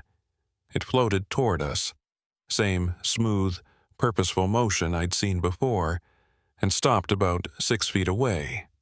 This close, I could feel warmth radiating from it. Could hear a faint humming just at the edge of hearing. Could see my own reflection in its surface, distorted, multiplied across those rotating layers. The sphere pulsed once, bright and quick, and every piece of electrical equipment in both trucks died. Lights, radios, GPS, cameras, all gone dark in an instant. Even Travis's flashlight cut out, leaving us with just the blue glow from the spheres for illumination. "Okay," Travis said, his voice remarkably calm. "This is new." The sphere drifted closer. Now it was maybe 3 feet from my face, close enough that I could reach out and touch it if I wanted to. Which I absolutely did not want to, but I could see inside it now, see structure within the light. Geometric patterns that shifted and reconfigured, creating shapes that my eyes could follow but my brain couldn't process. Impossible architecture. 4-dimensional objects projected into 3-dimensional space. It was beautiful and terrible and completely alien. Then it did something I wasn't prepared for. It touched me. Not physically. The sphere didn't make contact with my skin. But I felt something press into my mind, a presence that was distinctly other, completely foreign, examining my thoughts like fingers flipping through files. I couldn't move, couldn't speak, could barely breathe as this intelligence moved through my consciousness, sampling memories, following neural pathways, cataloging information with clinical precision. It showed me things, visions, images overlaying reality. I saw the Cascade Range as it had been 10,000 years ago, covered in glaciers, pristine and untouched. Saw the spheres arriving, not from space, but from somewhere else, some sideways direction that didn't exist in normal geography. Saw them descend into the mountain valleys, into the deep places where magma still flowed, where the Earth's bones lay exposed. Saw them establish themselves in the thermal caves, the steam vents, the hidden chambers where water and stone and heat created perfect conditions for whatever they were. Saw them waiting. That was the most unsettling part, the sense of vast, patient waiting. These things had been here for millennia, dormant most of the time, emerging only occasionally to observe the changing world above. And they would be here long after humans were gone, still waiting, still watching, still pursuing whatever incomprehensible agenda governed their existence. The presence withdrew from my mind. I gasped, stumbled backward, would have fallen if Travis hadn't caught me. The sphere retreated to its position in the triangle, and all three began ascending, rising back into the fog with the same synchronized precision they'd shown when descending.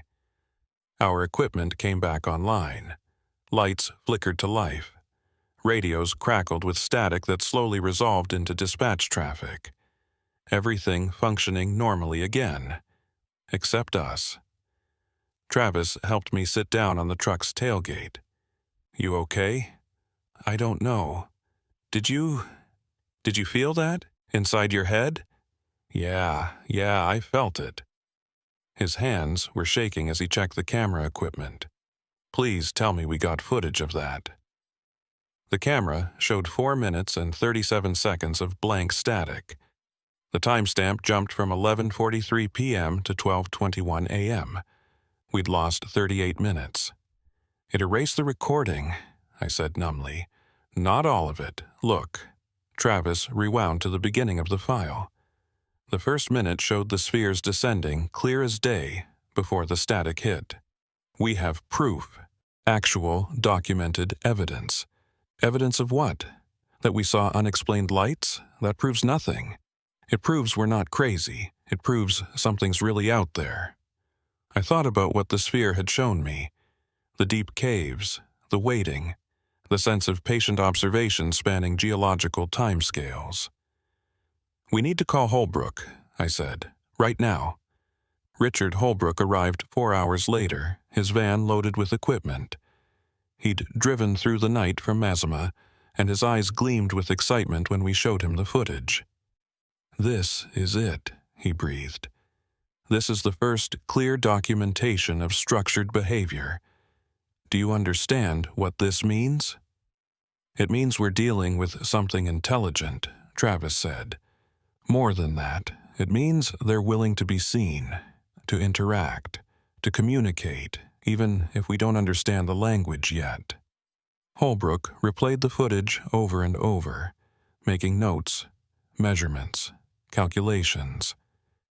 The formation geometry, the synchronized movement, the electromagnetic signature, it all suggests organized purpose. "What do they want?" I asked. "That's the question, isn't it?" Holbrook looked up from his laptop. "But I think maybe we're asking it wrong. Maybe the question isn't what they want from us, but what they want us to understand. And what's that? That we're not alone. That we share this planet with intelligences we barely comprehend. That there are mysteries in these mountains older than our entire civilization." He closed the laptop. "Marcus, Travis, I want you to keep working this route. Document every encounter. If they're starting to communicate more directly, we need to be here to witness it." "You're asking us to make ourselves bait," Travis said. "I'm asking you to be witnesses to something unprecedented in human history." Travis and I looked at each other. I could see the same conflict in his eyes that I felt, the fear warring with curiosity, the instinct to run fighting against the need to know. "One condition," I said. "If we do this, if we keep putting ourselves out there, you share everything you learn. No secrets, no hidden research. We're partners in this, not just data sources." Holbrook considered that, then nodded. "Agreed. Full transparency." We shook on it.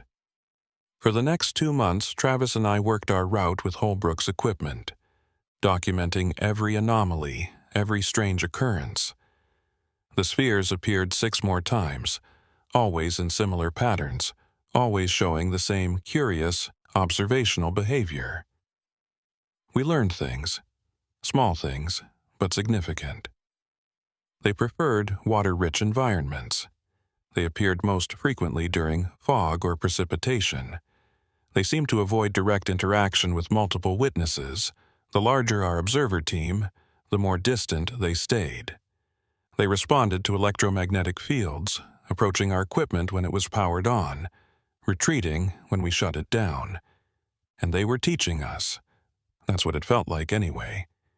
Each encounter revealed slightly more than the last, as if they were gradually acclimating us to their presence, building trust, preparing us for some larger revelation. On January 15th, 2022, we got it.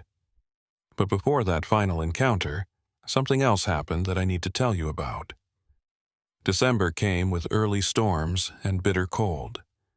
Travis and I developed a routine: arrive at our sector, run the standard checks, then position ourselves at key observation points where previous sightings had occurred. We weren't just doing road maintenance anymore. We were conducting research, gathering data, trying to understand the pattern behind the appearances. Holbrook had given us more sophisticated equipment: spectrometers to analyze the light frequencies, magnetometers to measure field distortions, even a Geiger counter, though radiation levels never spiked during encounters. We documented everything meticulously, building a database that grew thicker every week. The spheres seemed to respond to our attention. They appeared more frequently when we actively watched for them, as if our observation somehow called them forth. Travis had a theory about that, something about quantum mechanics and the observer effect. But I didn't follow the science. I just knew that the more we looked, the more we saw. One night in mid-December, we were positioned near milepost 114, cameras ready, when Travis asked the question that had been bothering both of us. What if they're not from somewhere else? What if they've always been here, and we're the invaders? I'd been thinking the same thing. The being's words kept echoing in my head. We were here before you. We will be here after. Then we've been sharing this planet with something we never knew existed, I said. Living on top of an entire civilization we couldn't even detect. Doesn't that terrify you? Should it? They've had thousands of years to harm us if they wanted to. Instead, they've just watched, observed, stayed hidden in the deep places. Until now. Now they're coming out, showing themselves, delivering warnings. That's a change in behavior, Marcus. And change usually means something's forcing their hand. He was right. The increasing frequency of sightings, the more direct contact, the explicit warning about consequences, it all suggested escalation. Something was pushing these beings out of their patient hiding, forcing them to interact with us in ways they'd avoided for millennia. The development, the mining proposals, human expansion into their territory. We were the catalyst. We were forcing first contact simply by building roads deeper into the wilderness, by drilling into mountains that had been their sanctuary, by treating the Cascades as empty land waiting to be exploited. Holbrook showed me the geological surveys. Travis continued. There are at least 7 proposed mining operations in this region. Deep drilling, going down thousands of feet into geothermal zones, exactly where the spheres seem to congregate. When do they start? 2 are already approved. Construction begins in the spring. I felt a chill that had nothing to do with the December cold. That's why they're escalating. They know we're about to violate their territory in a way we haven't before. So what do? We can't stop development. We're just road crew. Nobody's going to listen to 2 maintenance workers claiming we need to halt mining because of mysterious lights. We document everything, make the case so strong it can't be ignored, and we hope Holbrook's right that releasing the evidence publicly will force authorities to take this seriously. Travis nodded, but I could see the doubt in his eyes. We both knew how these things worked.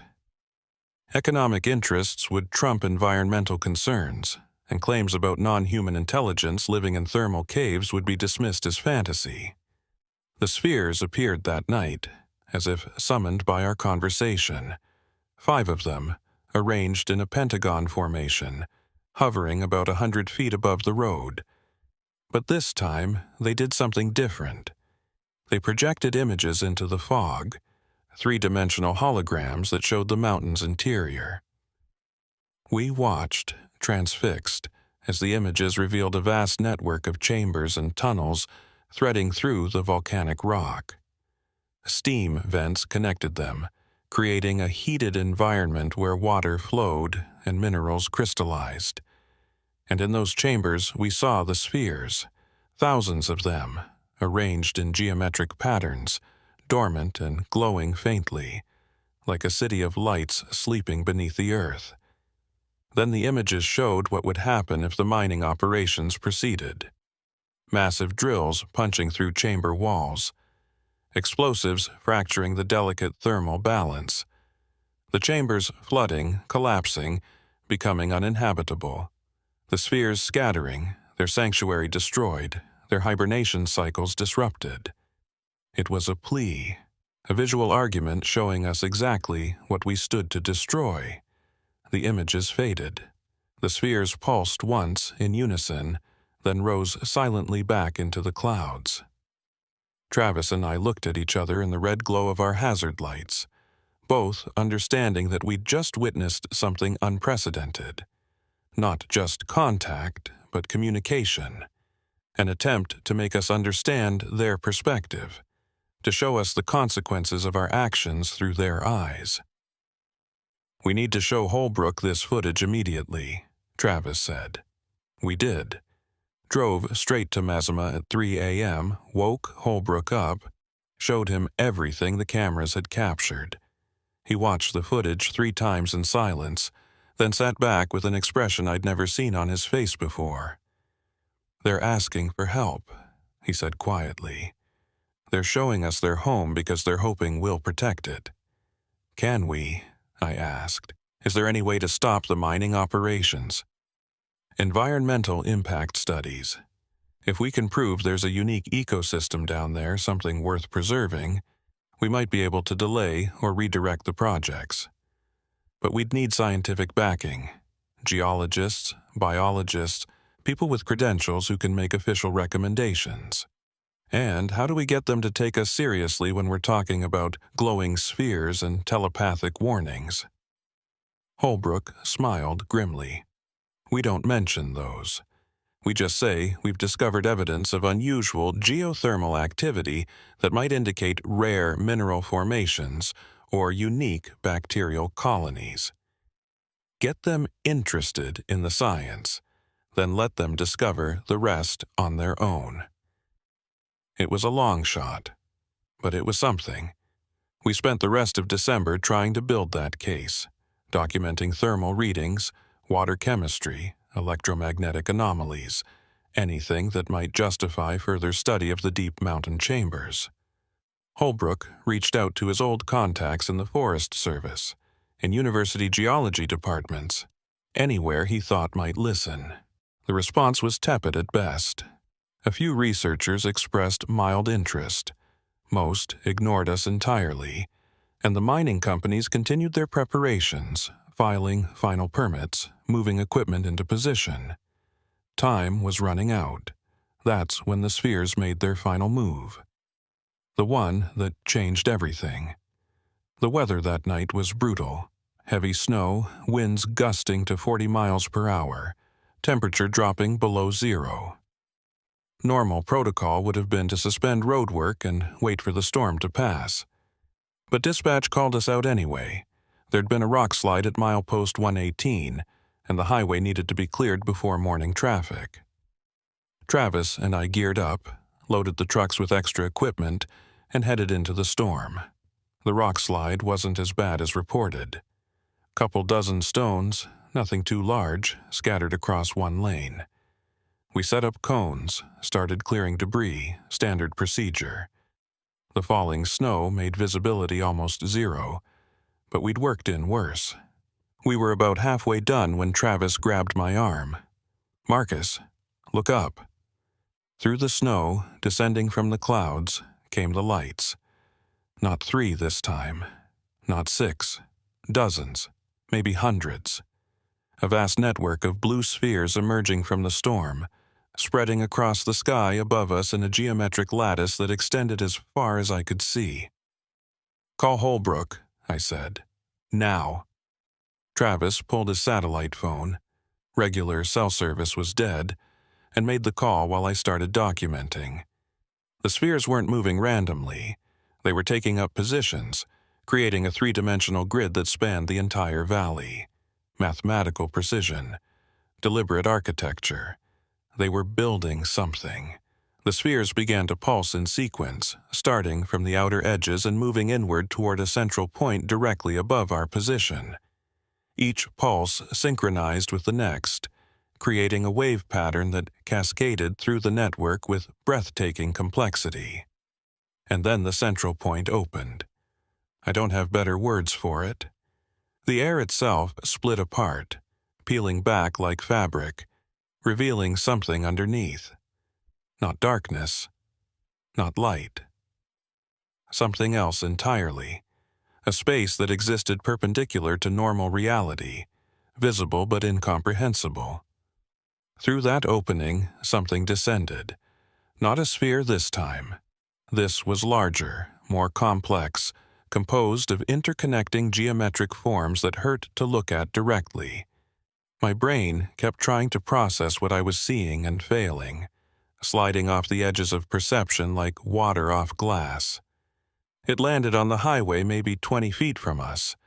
The impact should have cracked the pavement, should have made sound. But there was nothing. Just this impossible structure now sitting on the road, maybe 15 feet tall, pulsing with that same shadowless blue light. Travis and I stood frozen, too terrified to run, too fascinated to look away. The structure began to unfold. Sections rotated, extended, reconfigured themselves into new shapes while somehow remaining whole. And as it unfolded, I realized it wasn't solid. It was a shell, a container, something designed to hold or transport something else. From inside that shell, a figure emerged, humanoid, roughly, 2 legs, 2 arms, 1 head, but wrong. All wrong. The proportions weren't right. Limbs too long, joints bending in directions they shouldn't, head too large and oddly shaped. It was wearing something that might have been clothing, or might have been its skin. A seamless covering that shifted colors as it moved. It stood there in the falling snow, looking at us with eyes that glowed the same blue as the spheres. Then it spoke. Not with sound, with thought. Direct mental communication, words appearing in my consciousness fully formed. Witness, remember, tell. The same message the sphere had given me months ago, but coming from this being, it carried weight, authority, the sense that this was important beyond my ability to comprehend. Tell them what? I asked out loud. My voice sounded strange in the snow-muffled silence. We are not invaders. Not visitors, we are residents. We were here before you. We will be here after. The mountains are shared space. The deep places are ours. Respect this boundary and there will be peace. Why are you telling us this? Because your kind is expanding, coming deeper into our territory. Building roads, cutting forests, drilling into sacred chambers. This cannot continue. A line must be drawn. Images flooded my mind. Construction projects in the Cascades. New highways planned through pristine valleys. Mining operations proposed for areas that contained the thermal caves where the spheres hibernated. Development that would destroy their habitat. You will carry this warning. To your authorities. To those who make decisions. Tell them the mountains are not empty. Tell them they are observed. Tell them there will be consequences for continued encroachment. What kind of consequences? The being tilted its head, an eerily human gesture. We have been patient. We have been peaceful.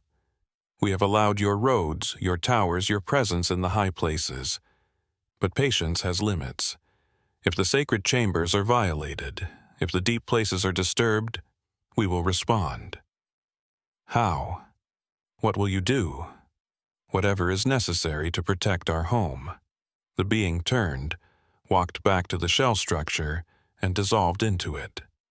The structure began folding inward, collapsing down to a point, then vanishing back through the opening in the air. The opening sealed. The network of spheres retracted, pulling back into the clouds. Within seconds, we were alone again. Just two men standing in a snowstorm on an empty highway with no evidence that anything unusual had happened. Except the recording equipment. This time, it had worked. Every camera, every sensor, every piece of equipment Holbrook had given us had captured the entire encounter in perfect clarity. When Holbrook arrived 3 hours later, we showed him the footage. Watched his face cycle through disbelief, wonder, fear, and finally, a grim acceptance. "This changes everything," he said quietly. "This is first contact, actual documented contact with non-human intelligence. And it's not some distant civilization. It's been here all along, living underneath us, sharing our planet." "What do we do with this?" Travis asked. "Who do we tell?" "Everyone. The Forest Service, the Department of Interior, the media. Everyone needs to know." "They'll never believe it," I said. "They'll say it's fake, CGI, a hoax. Then we release the raw data. Let independent experts verify it. This is too important to keep secret." Over the next week, Holbrook worked on compiling everything. Our footage, his decades of documentation, interviews with other witnesses, electromagnetic readings, analysis of the sphere's behavior patterns. He created a comprehensive report and prepared to release it publicly. But 3 days before his planned announcement, his ranger station burned down. Complete loss. Every file, every photograph, every piece of physical evidence, gone. The fire marshal ruled it electrical malfunction. Holbrook wasn't there when it happened. He'd been in Seattle meeting with journalists. When he got the call and drove back to Mazama, there was nothing left but ashes. "They destroyed it," he said, standing in the ruins. "Someone didn't want this information getting out." "The government?" Travis suggested. "Maybe. Or maybe the beings themselves. Maybe they changed their minds about disclosure. Maybe showing themselves to us was a test, and we failed. Or maybe it was just a fire," I said, though I didn't believe it. Holbrook looked at me with haunted eyes. "Nothing is just anything anymore, Marcus. Not after what we've seen." That was 3 years ago. Holbrook rebuilt his research from memory and backup files stored off-site. But something changed in him after the fire. He became paranoid, secretive. Started talking about government conspiracies and cover-ups. Last I heard, he'd moved somewhere in eastern Oregon and was still documenting sightings, but he'd stopped trying to go public. Travis transferred to a different district. Said he needed distance from the mountains, needed to work somewhere the sky stayed normal. We keep in touch occasionally, but we don't talk about what we saw. Don't need to. It's always there, unspoken, the shared knowledge that we witnessed something impossible. I'm still here, still running night maintenance on Highway 20. Still watching the fog, waiting for blue lights that may or may not return. They haven't. Not in 3 years. Either they said what they needed to say, or they're just watching from deeper cover now, observing from places we can't detect.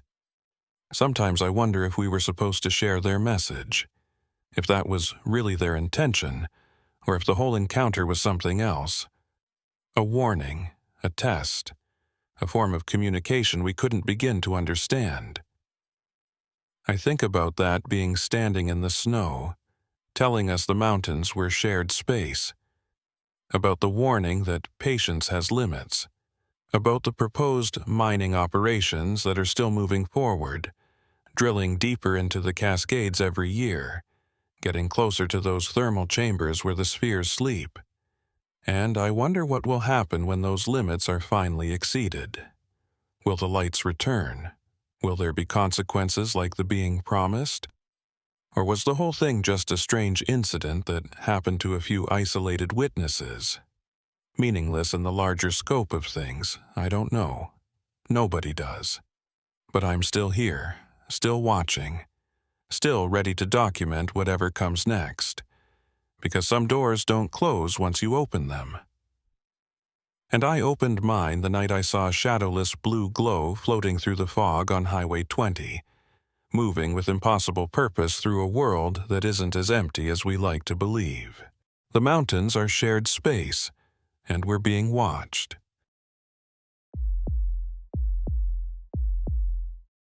They say time moves differently in the mountains, slower somehow, like the weight of all that stone and ancient forest presses down on the hours, stretching them out until a single night can feel like a week.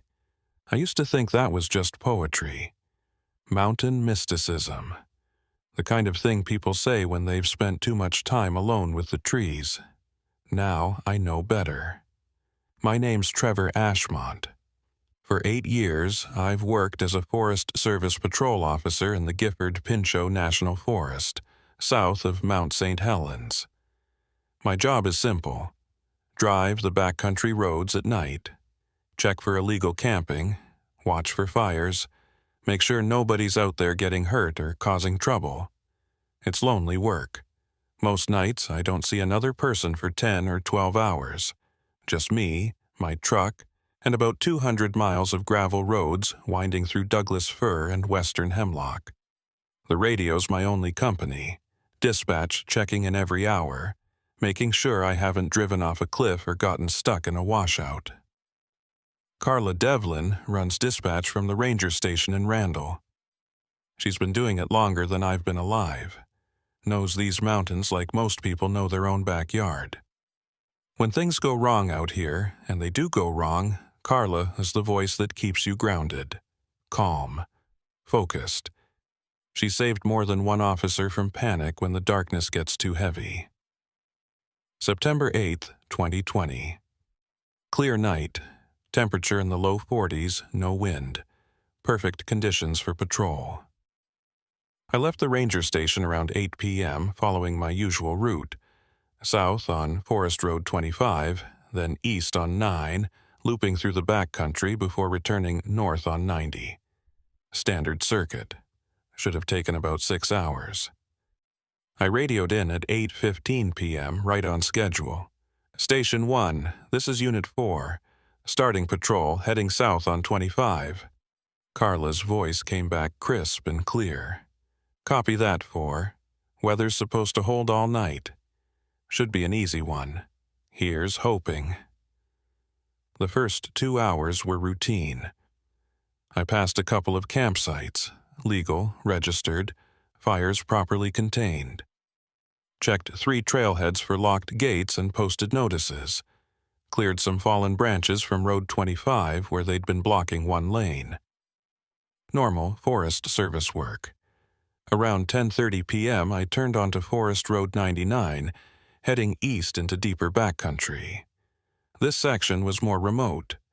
No developed campsites, no hiking trails, just old logging roads and regenerating clear cuts from the 1980s. Cell service died immediately. Radio was my only link to civilization. The road got rougher. Potholes and washboard ruts that rattled the truck's suspension, forcing me to slow to about 15 miles per hour. My headlights carved a narrow tunnel through the darkness, showing maybe 50 feet of gravel road before the forest swallowed everything. That's when I noticed the fog. It came from nowhere. One minute the air was clear. The next, I was driving through thick white mist that reduced visibility to almost nothing.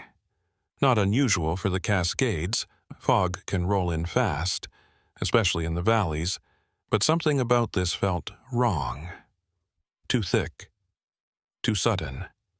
And moving against the wind direction.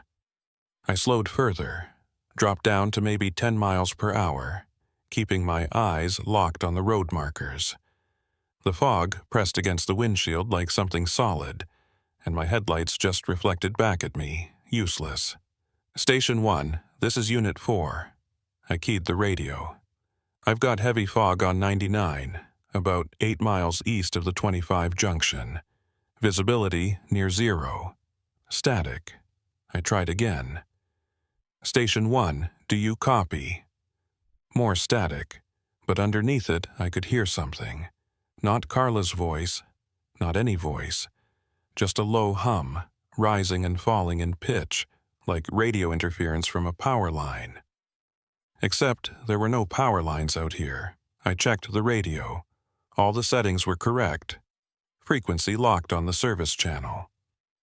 But the interference kept building, that strange hum getting louder, until I had to turn the volume down.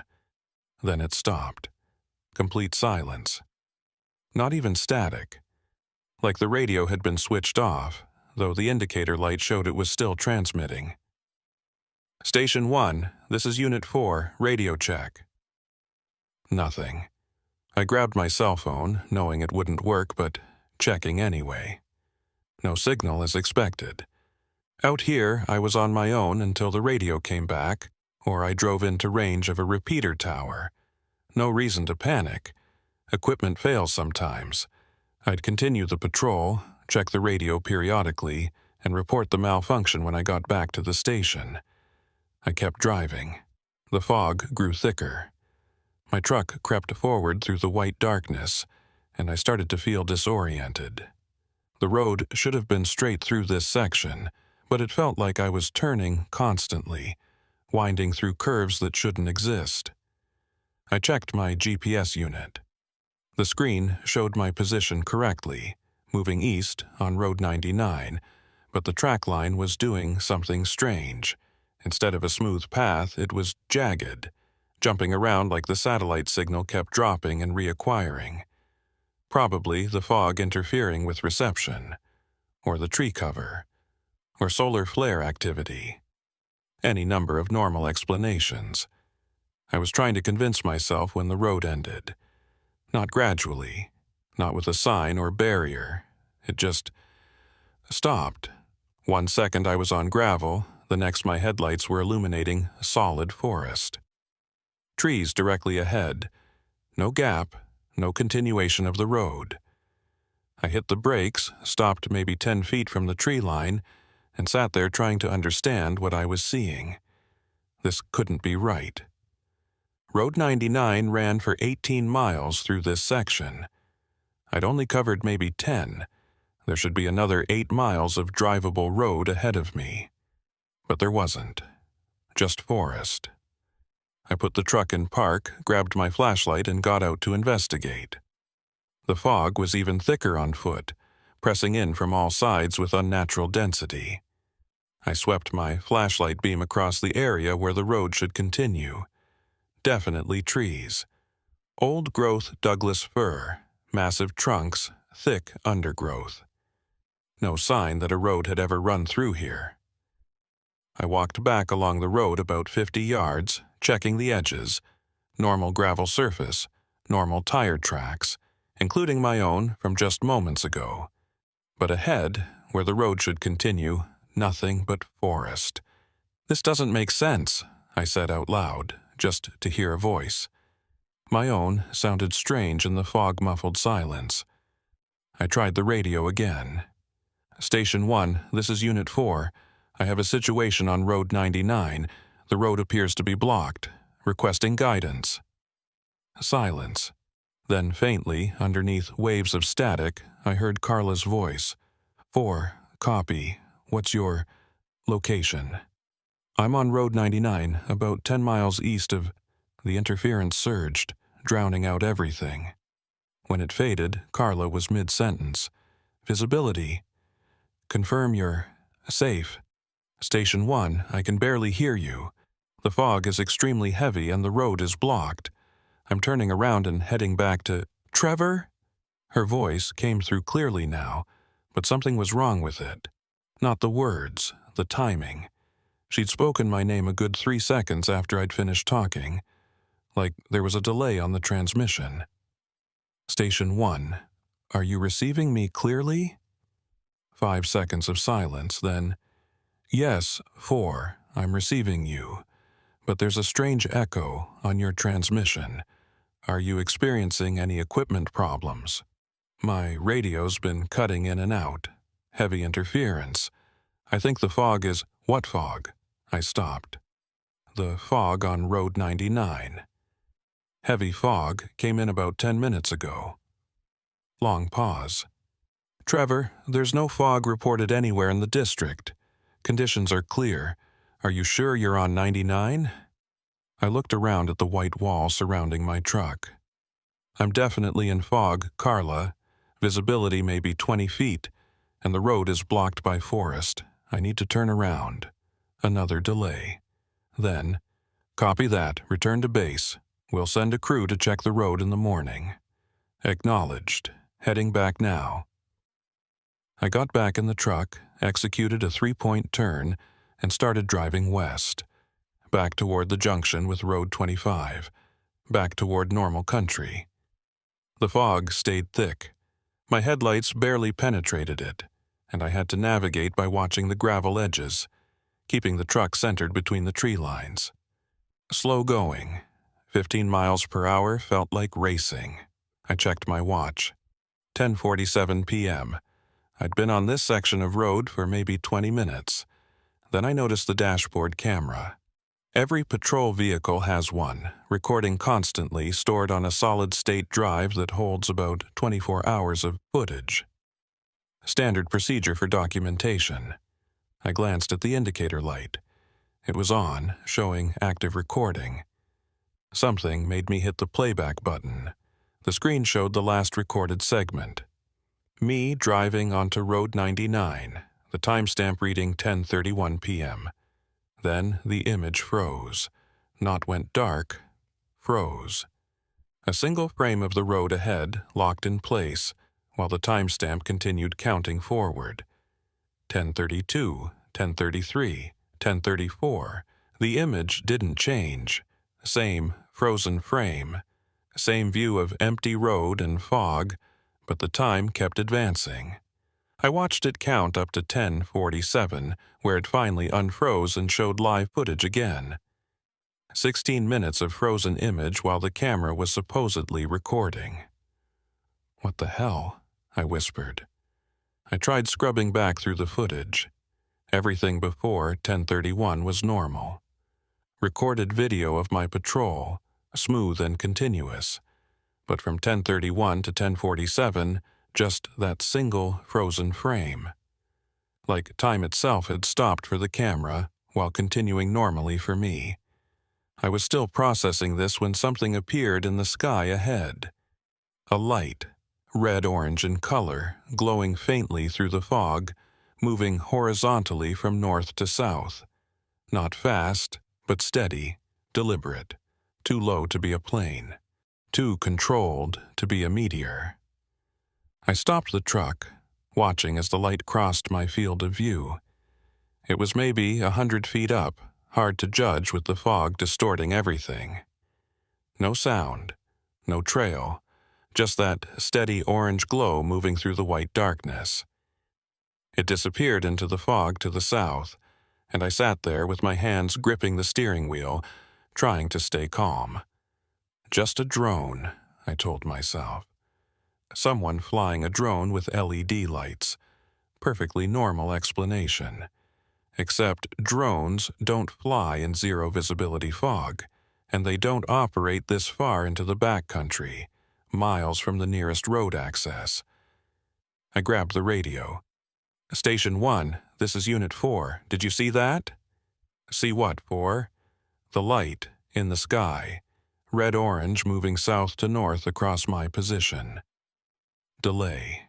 Then, "-4, I'm not in the field, I'm at the station. What did you see?" "A light, moving through the fog. I thought maybe it was visible from your location." "Trevor, I'm still not showing any fog in your area. Weather stations report clear conditions across the entire district." I looked at the fog surrounding my truck. Thick, impenetrable. Definitely real. "Carla, I'm looking at fog right now. Heavy fog. I'm sitting in it." Another long pause. When she spoke again, her voice had changed.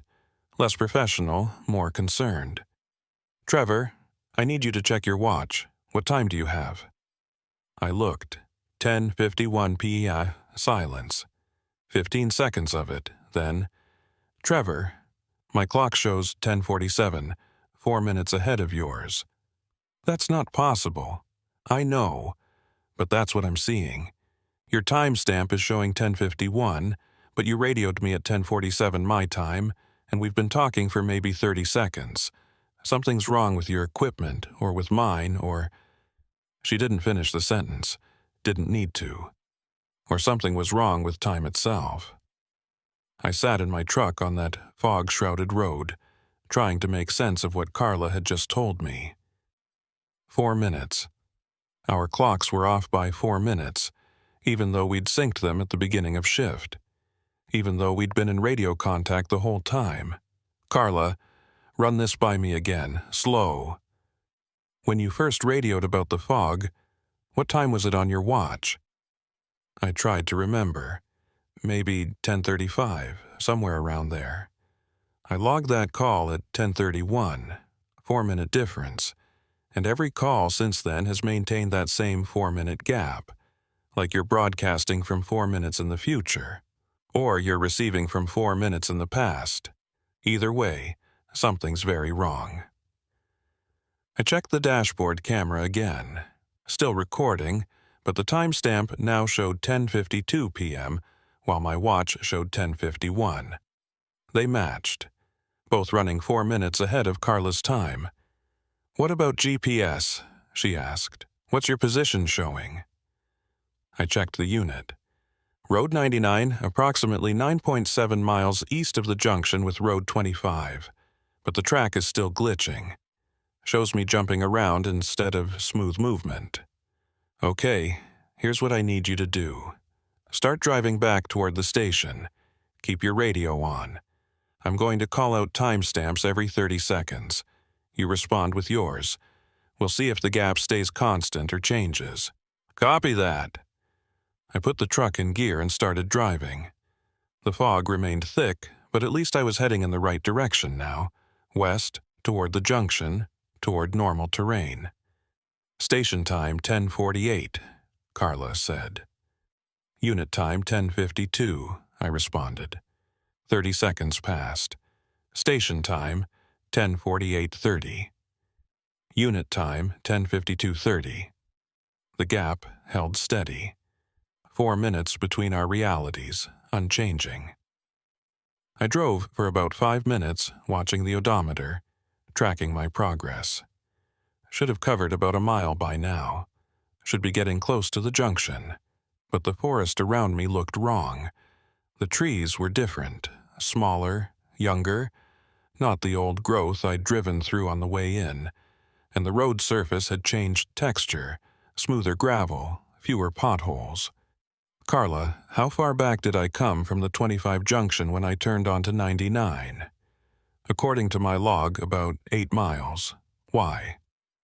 "I've been driving west for over a mile now. Should be seeing the junction soon, but nothing looks familiar." "Trevor, that's not possible. You've only been driving for 4 minutes my time. At 15 miles per hour, you couldn't have covered more than a mile." I looked at my odometer. Definitely showed 1.3 miles since I'd turned around. "My odometer says different. Check your GPS track." I did. The line showed my westward movement, but it was jagged again, jumping in short bursts instead of flowing smoothly, like the GPS was recording me in snapshots rather than continuous motion. "This doesn't make sense," I said. "None of this makes sense. Trevor, I'm going to be straight with you. I've worked dispatch for 23 years. I've heard a lot of strange reports from field officers. Equipment failures, weather anomalies, wildlife encounters, pretty much everything. But I've never heard of time desynchronization like this. What do you think is causing it?" Long pause. "I don't know, but I think you need to get out of that area as fast as safely possible. If something's affecting time perception, We don't know what else it might be doing. Come back to the station. We'll figure this out." Agreed. I increased speed slightly, pushing the truck up to 20 miles per hour. The fog stayed thick, but I could navigate by watching the road edges. Just had to keep the truck centered and trust that I was actually moving west, even if my perceptions couldn't be fully trusted. That's when the radio started doing something new. Instead of Carla's voice, I started hearing fragments of other conversations. Dispatch traffic from different times, different dates, all overlapping and bleeding through. Unit 7 reporting clear conditions on Road 23, requesting backup at the North Trailhead. Visibility down to 0, heavy snow accumulation. Found the missing hiker about 2 miles from... Voices I didn't recognize. Situations I hadn't been part of. All of them talking over each other in a garbled mess of temporal echoes. "Carla, are you hearing this?" I asked. "The radio traffic." Her voice cut through, but delayed again. "Hearing... what, Trevor?" "Other dispatches, other calls, all at once. I'm only hearing you. There's no other traffic tonight." The signal was degrading. Her words came through in fragments, separated by growing gaps of silence. Like the 4-minute displacement was increasing, stretching the connection between us to the breaking point. I was about to respond when I saw the junction. Finally. The intersection with Road 25, marked by a weathered wooden sign. I'd been driving west for about 10 minutes, covered maybe 3 miles, and here was familiar territory. I'd be back at the station in an hour. I turned north onto Road 25, and the fog began to thin. Not gradually, suddenly. Within 30 seconds, I went from near-zero visibility to perfectly clear air. Stars overhead. Moon 3/4 full. Temperature still in the low 40s. Normal September night in the mountains. I stopped the truck and just sat there, breathing hard, feeling the tension drain from my shoulders. Whatever had happened back there on Road 99, I was out of it now. Back in normal space, normal time. The radio crackled. Carla's voice, clear and present. "Trevor? Did you just break through something? Your signal strength jumped." "Yeah, the fog, it just cleared. I'm at the junction of 25 and 99 heading north. Thank God. How are you feeling?" "Shaken, confused, but okay." "What's your time showing?" I checked. 11:03 p.m. "I've got 10:59. Still 4 minutes off." 4 minutes. Somehow I'd gained 4 minutes during that drive through the fog. Or lost them, depending on your perspective. "Carla, what do we do about this? How do I explain losing 4 minutes? You don't. Not officially. You report equipment malfunction, GPS and radio interference due to atmospheric conditions, that's all. The time discrepancy, we'll keep that between us." "Why?" "Because if you report temporal anomalies, they'll pull you off patrol duty. Mandatory psychological evaluation. You'll lose your posting, maybe your job. I've seen it happen before." "When?" She hesitated. 1997. Officer named Bill Garrett. Reported seeing lights and experiencing missing time up near Road 73. They grounded him, sent him for evaluation, eventually forced him into early retirement. Said he was suffering from acute stress and isolation-induced delusions. Was he? I don't think so. I was his dispatcher that night. I heard the fear in his voice when he called in. That wasn't delusion. That was someone experiencing something real and terrifying. I thought about that. About how many other officers might have experienced similar events and stayed quiet to protect their careers. How many strange occurrences in these mountains had been buried under official explanations and medical diagnoses. So we just pretend it didn't happen. We document it, privately, and we watch for patterns. If this is something that occurs regularly in that area, we need to know about it. But officially, equipment failure, nothing more. She was right. I knew she was right. But something about staying silent felt wrong, like I was letting the truth get buried under bureaucracy and fear. Okay, I said finally. Equipment failure. But Carla, I need to know something. Have you heard other reports, from other officers, about time anomalies or strange lights? Long silence. Then, yes. 3 in the past 5 years. All in the same general area, eastern sections of roads 99 and 73 up near the base of Mount Adams. All of them kept quiet for the same reasons I just explained. What did they see? Lights mostly, sometimes fog that came out of nowhere. One officer reported his entire truck shutting down for about 10 minutes, then restarting on its own. All of them experienced radio interference, and all of them had time discrepancies between their equipment and dispatch logs. Why didn't anyone investigate? Who would we tell? Forest Service doesn't have a protocol for unexplained phenomena. We barely have budget for basic equipment maintenance. You think they're going to fund research into possible time anomalies? Fair point. I continued north on Road 25, heading back toward the ranger station. The night had returned to normal, clear skies, steady radio contact, GPS tracking smoothly. Like the past hour had been a dream. Except for the 4 minutes. My watch still showed 11:07 p.m. when Carla's showed 11:03. That gap remained constant, unchanging, a permanent reminder that something had happened in the fog that couldn't be explained by natural causes. Trevor, Carla said quietly, there's something else you should know. What? The dashboard camera.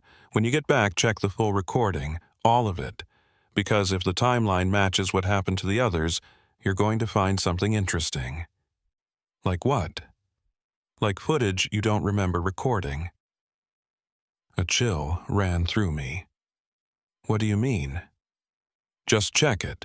When you get back, we'll review it together.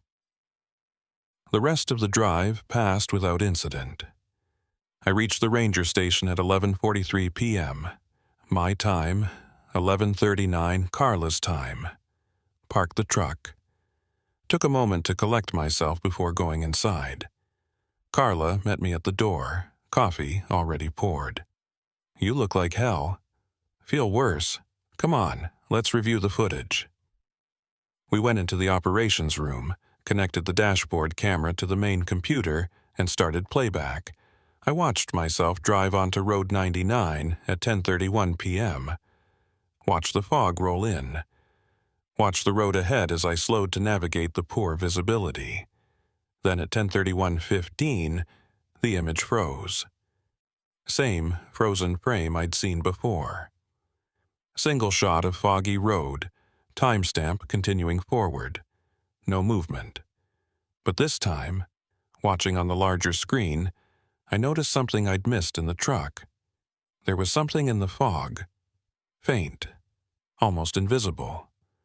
But there, a shape moving past the truck, visible for just a few frames before the freeze happened. Roughly spherical, glowing with a dim orange light. Did you see that? Carla asked. Yeah. Can you back it up? Slow motion. She did. Frame by frame, we watched the object move through the fog. It was maybe 50 feet from the truck, traveling perpendicular to my direction, moving right to left across my field of view.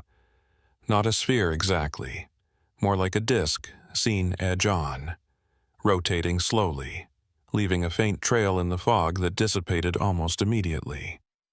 That's what you saw, Carla said. The red-orange light. It passed right in front of you.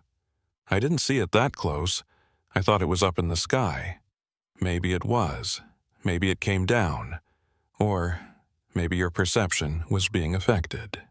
We watched the freeze continue. 16 minutes of static image, during which, according to my memory, I'd been driving, checking equipment, experiencing radio interference. But the camera showed none of that. Just frozen fog. Then at 10:47, the image unfroze, and I saw myself turn the truck around, start heading west. There, Carla said, pointing. Look at the timestamp in the corner. The camera's timestamp read 10:47. My watch in the video, visible when my hand crossed the frame, showed 10:51 a quo. The 4-minute gap preserved on recording. How is that possible? I asked. The camera is synced to GPS time. Should match atomic clock precision. It can't just randomly offset by 4 minutes. Unless something affected the camera differently than it affected you, or affected the local time field in a way that created the discrepancy. Local time field? Is that even a real thing? Carla shrugged. I'm not a physicist, but whatever happened out there, it wasn't normal, and this footage proves it. We continued watching, the drive west, the clear moments where I was talking on the radio, my lips moving, but no sound on the camera audio. Just static. Then the arrival at the junction, the fog clearing, everything returning to normal. Wait, I said, back that up. To the moment the fog cleared. She did, frame by frame again. And there, just as the fog thinned, I saw it. The same disc-shaped object now rising vertically, moving up through the thinning mist until it disappeared above the tree canopy. Like it had been following me, or escorting me, or studying me while I drove through whatever pocket of strangeness had formed on Road 99. We need to report this, I said. No, we don't. Carla, we have footage. Clear footage of an unidentified object. That's documentation. That's proof. Proof of what? An optical illusion in fog? A camera malfunction creating artifacts? Trevor, they'll explain this away. They always do. And you'll end up like Bill Garrett. Sidelined, evaluated, eventually pushed out. So what do we do? She ejected the drive from the camera, held it up. We keep this. Private archive, and we wait. Because if this happens again, and I think it will, we need to be ready. We need to document patterns, build a case, gather enough evidence that they can't dismiss it. You're talking about long-term investigation. I'm talking about protecting yourself while seeking truth. There's a difference. I thought about Bill Garrett, about the other officers who'd seen things and stayed silent, about the choice between career safety and honest reporting. How many more drives like this do you have? I asked. In storage? 12. All from officers who experienced anomalies and wanted the footage preserved. All officially reported as equipment malfunctions. That's a cover-up. That's survival. These officers still work here, still have careers, still provide for their families. They made a choice to document privately rather than be martyred publicly. I understood her point, but something about it still felt wrong. I want to see the other footage, I said. All of it. I want to know what else has been happening out there. Carla smiled slightly. I was hoping you'd say that. Over the next week, I reviewed every piece of footage Carla had archived. 12 incidents spanning 7 years, all occurring in the same general region, the eastern sections of the forest, in the shadow of Mount Adams, where the old logging roads wound through remote valleys and nobody went unless they had to. The patterns were clear, consistent, undeniable. 7 incidents involved strange lights, orange, blue, sometimes white, appearing in or above the fog. All of them moved with purpose, following patrol vehicles or hovering near specific locations. 4 incidents showed time discrepancies similar to mine, clocks out of sync, frozen camera footage, gaps in recorded memory. 3 incidents involved complete electrical failure, vehicles shutting down, radios going dead, GPS units resetting, and every single one had been officially reported as equipment malfunction. "This is bigger than I thought," I told Carla after reviewing the last file. "It's been going on for a long time, probably longer than we have records for. Has anyone tried to investigate? Scientifically, I mean." "One person, forest geologist named Miranda Torres. She was here back in 2015, doing soil and water surveys. Started noticing electromagnetic anomalies in that same region. Strong ones, way beyond what natural geology should produce." "What did she find?" "Nothing official. She was transferred before she could complete her research. But she left me some notes." Carla pulled out a folder, thick with papers. Measurements, theories, maps of hotspot locations. She thought something under the mountain was generating the fields. I flipped through the documents. Technical data I barely understood, but the maps were clear enough. Red zones marked areas of high electromagnetic activity, all of them clustered in a rough circle about 15 miles in diameter, centered on a point near the eastern base of Mount Adams. "What's at the center?" I asked. "Old mining area, abandoned in the 1940s. There's a few collapsed shafts, some unstable tunnels. Forest Service keeps it closed to the public."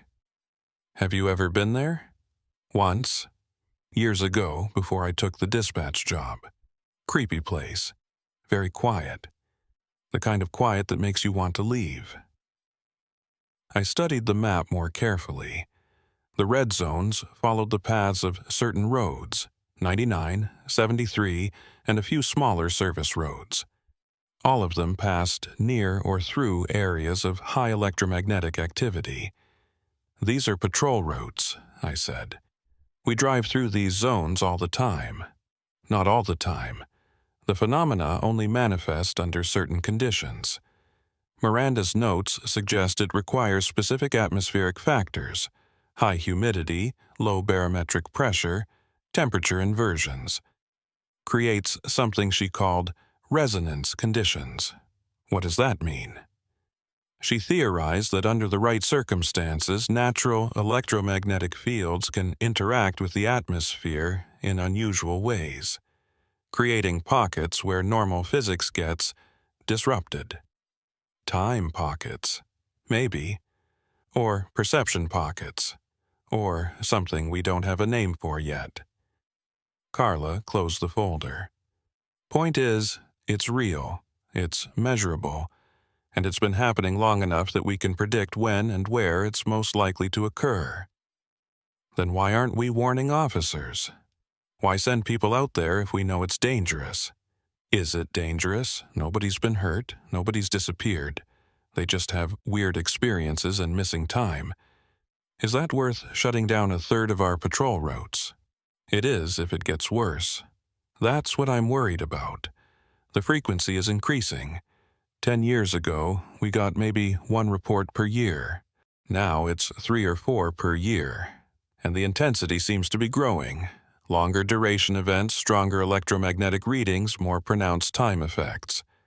I thought about my 4 missing minutes.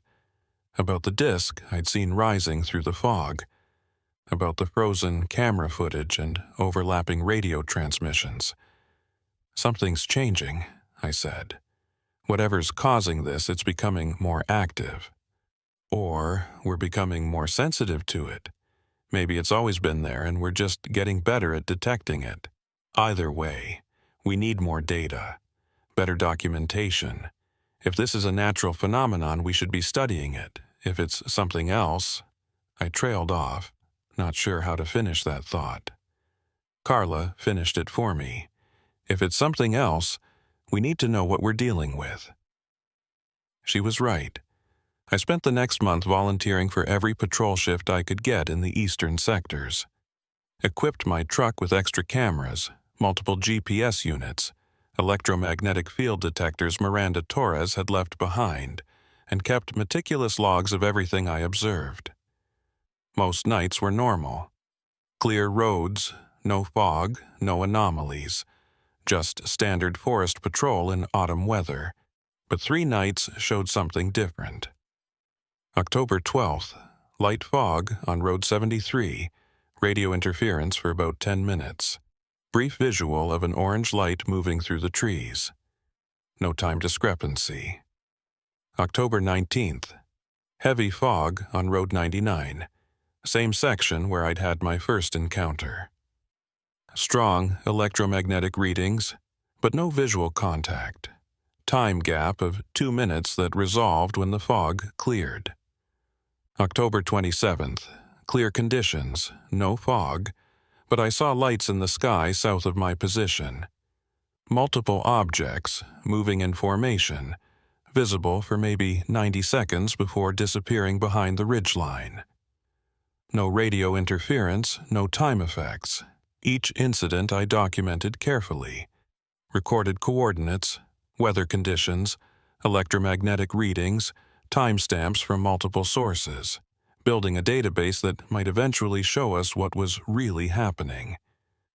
On November 3rd, Carla called me into the station during my day off. "We have a problem," she said. "What kind of problem?" "Regional supervisor is coming next week. Routine inspection. He's going to review all patrol logs, equipment reports, incident files. And he'll see the equipment malfunction reports. 12 of them in 7 years. All in the same area. He's going to ask questions. What do we tell him?" Carla leaned back in her chair. "The truth. There's electromagnetic interference in that region. Natural phenomenon. Probably related to volcanic geology. Mount Adams is dormant but still has geothermal activity. We tell him we've been documenting it, trying to understand it, and we recommend getting a geologist to do a proper survey. That could work. Or it could open a can of worms we're not ready for. If they send investigators, they might find things we don't understand, might shut down the whole eastern sector, might bring in outsiders who don't have our interests at heart." "You mean the military?" She didn't answer directly. "There are protocols for reporting unusual phenomena on federal land, protocols that don't go through the Forest Service. If the wrong people get interested," she didn't need to finish. I understood the implications. Whatever was happening in these mountains, it had remained relatively contained because nobody official knew about it. Once that changed, we'd lose control of the narrative. "So, what do you want to do?" I asked. "I want you to take the supervisor out there. Show him the region. Let him experience it firsthand. Then we decide together how to proceed. You want him to see the phenomena. I want him to understand that this is real, it's measurable, and it's beyond our scope. Then maybe he'll authorize proper resources instead of just dismissing it." It was risky, but it might be our best chance to get official support for investigating the anomalies. "When does he arrive?" "November 10th, which gives us a week to prepare." Regional Supervisor Dennis Kowalski arrived on schedule, driving a government SUV and carrying a clipboard that looked like it contained every regulation the Forest Service had ever written. He was in his mid-50s, career bureaucrat, the kind of person who'd never worked a field posting but somehow ended up managing the people who did. "Officer Ashmont," he said, shaking my hand with minimum enthusiasm. "I understand you've been having equipment issues." "Yes, sir. Primarily in the eastern patrol sectors. GPS and radio interference, camera malfunctions, that sort of thing." "How frequently?" "It varies. Some weeks nothing, other weeks multiple incidents." He made a note. "And you've been documenting these occurrences?" "Yes, sir. Detailed logs, including atmospheric conditions and location data." "Good. I'd like to review those, and I'd like to see the affected area firsthand. Can you arrange a patrol for tonight?" This was exactly what Carla had predicted. "Of course, sir. We can leave at 1900 hours." The day passed slowly. I prepped the truck, double-checked all equipment, reviewed the maps to plan our route.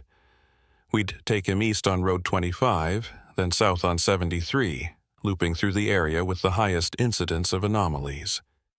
Weather forecast showed fog rolling in after sunset. Perfect conditions for phenomena to manifest. Carla pulled me aside before we left. Remember, stick to observable facts. Don't speculate about causes. Let him draw his own conclusions. What if nothing happens? Then we just document electromagnetic readings and show him the equipment interference. That's enough to justify further investigation. At 7 p.m., Kowalski and I headed out. He sat in the passenger seat, still holding that clipboard, making notes about everything I did. Standard patrol procedure, I explained as we left the station. We check registered campsites, monitor for fires, make sure the roads are passable and the gates are secure. How many miles do you typically cover per shift? Anywhere from 150 to 200, depending on the route and conditions. And how often do you encounter other people? Maybe once or twice a week. These are remote areas. Most visitors stick to the developed campgrounds and major trails. We drove in silence for a while, heading south through darkening forest. The sun had set about 20 minutes ago, and twilight was fading fast. By the time we reached the junction with Road 73, full darkness had fallen, and the fog was starting to form. "Is that normal?" Kowalski asked, watching the mist gather between the trees. "For this time of year, yes. Temperature drops, humidity rises, fog forms in the valleys. Does it affect visibility much?" "Sometimes. Tonight looks like it's going to be heavy." I turned onto Road 73, heading east. The fog thickened immediately, reducing my headlight range to about 30 feet. I slowed to 20 miles per hour, navigating by watching the road edges. "This is quite dense," Kowalski observed. "Yes, sir. We'll proceed carefully. If it gets too bad, we'll turn around." 5 minutes in, the radio started crackling. "Station 1, this is Unit 4. Radio check." Carla's voice came back. "Read you loud and clear, 4. How's the patrol?" "Heavy fog on 73. Proceeding east. We'll update at next checkpoint." "Copy that. Be safe." I glanced at Kowalski. He was still taking notes, apparently unimpressed by standard radio traffic. Then the interference started. Subtle at first, just a low hum underneath Carla's transmissions. But it built quickly, that same rising and falling pitch I'd heard before. Within 2 minutes, the radio was almost unusable. "Is that normal?" Kowalski asked again, but his tone had changed. Less dismissive now. "This is the interference I mentioned in my reports. It happens in this area, sometimes mild, sometimes severe." I tried the radio again. "Station 1, this is Unit 4. Are you experiencing any technical issues?" Static, then fragments of Carla's voice. Negative, signal, strong, position. "Station 1, I'm not receiving you clearly. Heavy interference on my end." More static, then nothing. I checked the GPS. The screen was flickering, showing our position, then losing signal, then reacquiring it. The track line jumped erratically. "That's unusual," Kowalski said, leaning forward to watch the display. "GPS should maintain lock even in heavy weather." "Should, yes, but in this area, it doesn't always work correctly." I pulled out my backup GPS, a handheld unit I'd been carrying since my first encounter. It showed the same flickering behavior, both units losing and regaining signal in sync. "What's causing the interference?" Kowalski asked. "Unknown. Could be geological. Mount Adams has geothermal activity. Could be generating electromagnetic fields strong enough to disrupt equipment. Strong enough to affect GPS satellites. I don't know, sir. I'm not a geologist." We continued driving. The fog grew thicker, and I had to slow to 15 miles per hour. The road felt wrong again. Curves where there shouldn't be curves, like the geometry was shifting. Then Kowalski said something that surprised me. "What's your watch showing?" I checked. 2042. Mine shows 2038. 4-minute difference. I looked at him. He was staring at his watch, then at mine, then at the dashboard clock, which showed 2042, matching my time. "How is that possible?" he asked. "We synced our watches at the station 3 hours ago. They were identical." "I don't know, sir. But I did know. It was happening again. The time displacement. The same 4-minute gap I'd experienced before. Kowalski wasn't taking notes anymore. He was watching everything. The fog, the GPS, his watch, the radio, with an intensity that suggested his skepticism was evaporating. "Officer Ashmont, in your reports, you mentioned visual phenomena. Have you observed anything unusual tonight?" "Not yet, sir." "But you've seen things before. What kind of things?" I hesitated. This was the line Carla had warned me about. Don't speculate. Stick to facts. "Lights, sir, usually orange or red, moving through the fog or above the tree canopy. No sound, no obvious source." "Like aircraft?" "No, sir. Wrong movement patterns. Too slow for jets, too fast and controlled for drones, and completely silent." "Could they be meteorological? Ball lightning or some similar phenomenon?" I considered that. But the movements are too precise, too directed. He was quiet for a moment, processing, then, "How long have these sightings been occurring?" "I've personally witnessed 3 incidents, but according to dispatch records, officers have been reporting similar observations for at least 7 years. Why wasn't this escalated?" "Because everyone who reported it was told it was equipment malfunction or weather phenomena. After a while, people stopped reporting." Kowalski's expression darkened. "That's a serious breach of protocol. Unexplained phenomena on federal land should be investigated, not dismissed." "Yes, sir." We drove for another few minutes. The fog showed no signs of clearing. If anything, it was getting thicker, and the electromagnetic readings on the detectors were climbing steadily. Then I saw it. A glow in the fog ahead, orange-red in color. Not moving.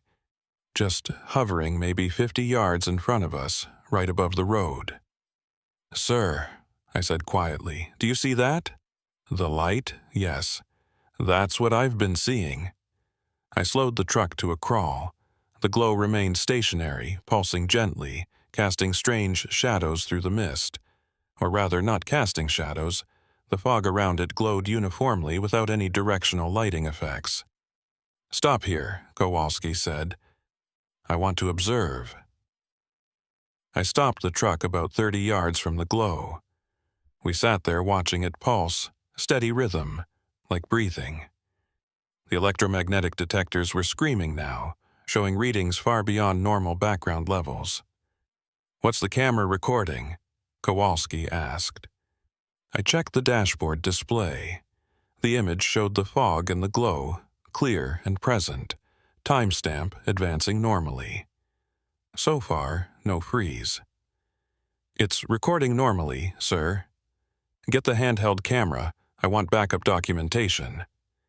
I grabbed the secondary camera from the equipment bag, started recording. Through the viewfinder, the glow looked even stranger, almost like it had structure inside it, layers rotating at different speeds. "This is incredible," Kowalski breathed. "This is actual documentation of unexplained phenomena." The glow began to move. Not toward us. Perpendicular. Gliding smoothly from left to right across our field of view, maintaining the same distance from the truck. Silent, effortless. Impossible. I kept both cameras trained on it, recording everything. Beside me, Kowalski had pulled out his phone and was recording too. "Are you getting this?" he asked. "Yes, sir." The glow completed its traverse, disappeared into the fog on the right side of the road. We waited, watching, but it didn't reappear. "Check your watch," Kowalski said. I did. 20:51. Mine shows 20:47, still 4 minutes. The gap had held constant throughout the entire observation. Whatever was affecting time wasn't changing its parameters. It was maintaining a steady 4-minute displacement between our local time and normal time.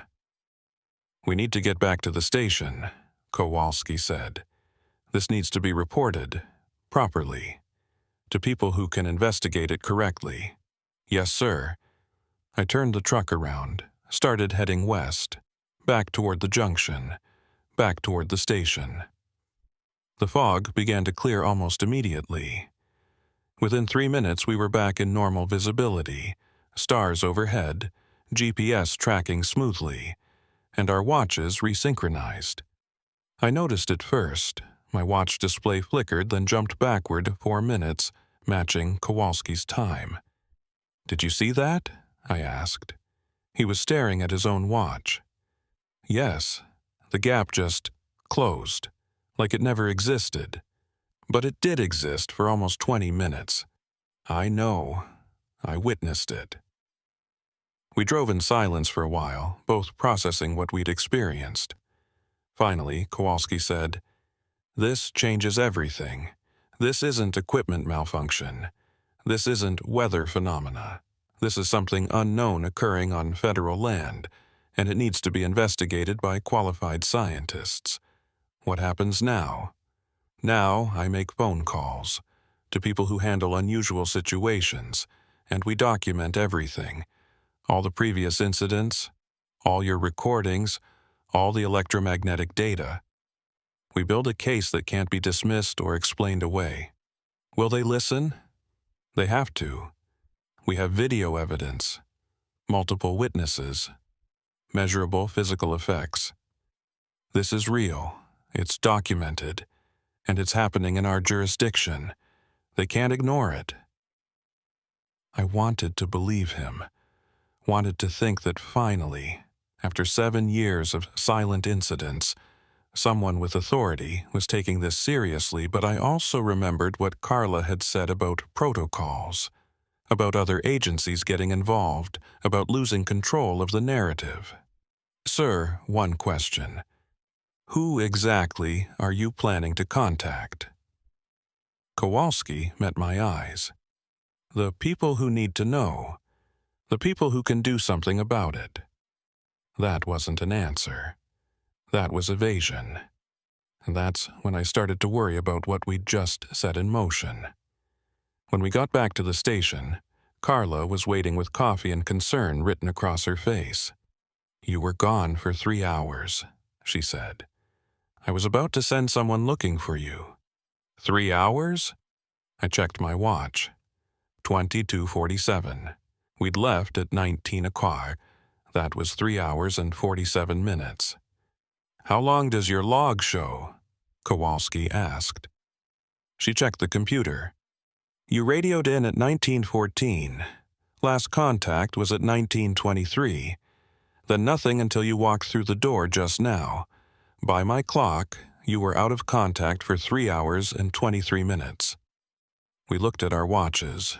Both showed 22:47, but her clock showed 22:43. 4 minutes, I said. We never got those 4 minutes back. Kowalski's face had gone pale. That's not possible. I watched the gap close, the watches resynchronized. To each other, Carla said slowly. But not to normal time. You both experienced the same displacement, so when you resynchronized, you were still 4 minutes ahead of the rest of us. The implications settled over the room like a weight. We lost 4 minutes, Kowalski said. Permanently. That time just doesn't exist in our timeline. Or it exists somewhere else, I suggested. Somewhere we were while we were in the fog. Carla pulled up the recordings. We watched the dashboard camera footage, clear images of the orange glow moving across the road, everything documented perfectly. Then she checked the timestamp. The footage showed us observing the glow from 2038 to 2051, 13 minutes of observation. But her dispatch log showed we'd been out of radio contact from 1923 to 2243, 3 hours and 20 minutes. "Where were you for the other 3 hours?" she asked. We looked at each other. We had no answer.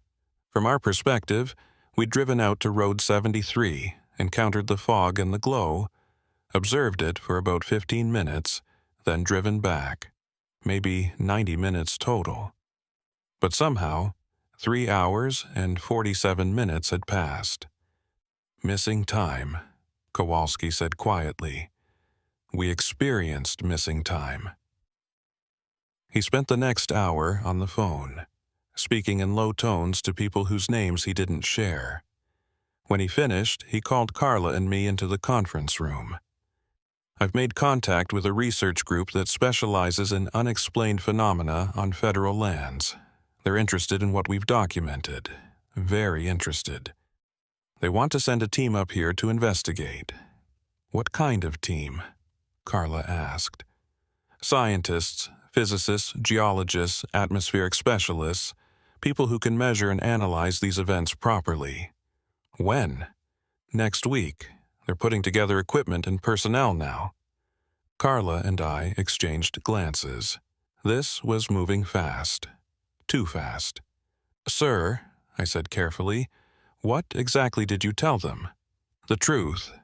Time displacement, electromagnetic anomalies, visual phenomena, missing time, everything we experienced and documented." And their response? They weren't surprised. Apparently, there are several sites around the country showing similar characteristics. This forest is one of about 20 known locations exhibiting what they call temporal spatial distortions. "They have a name for it?" Carla asked. "They have names for a lot of things, which suggests they've been studying this for a while." Without telling the Forest Service? Kowalski's expression hardened. "Apparently, the Forest Service has been informed, multiple times, at levels above my authority, and the decision was made to minimize attention to these sites, keep them quiet, avoid public panic." "That's a cover-up," I said. "That's policy, whether we agree with it or not." Carla stood up, paced to the window. "So, what happens now? They come in, study the phenomena, add our data to their classified files, and tell us to keep quiet? I don't know. I'm hoping for more transparency than that, but we'll have to wait and see." The research team arrived 6 days later.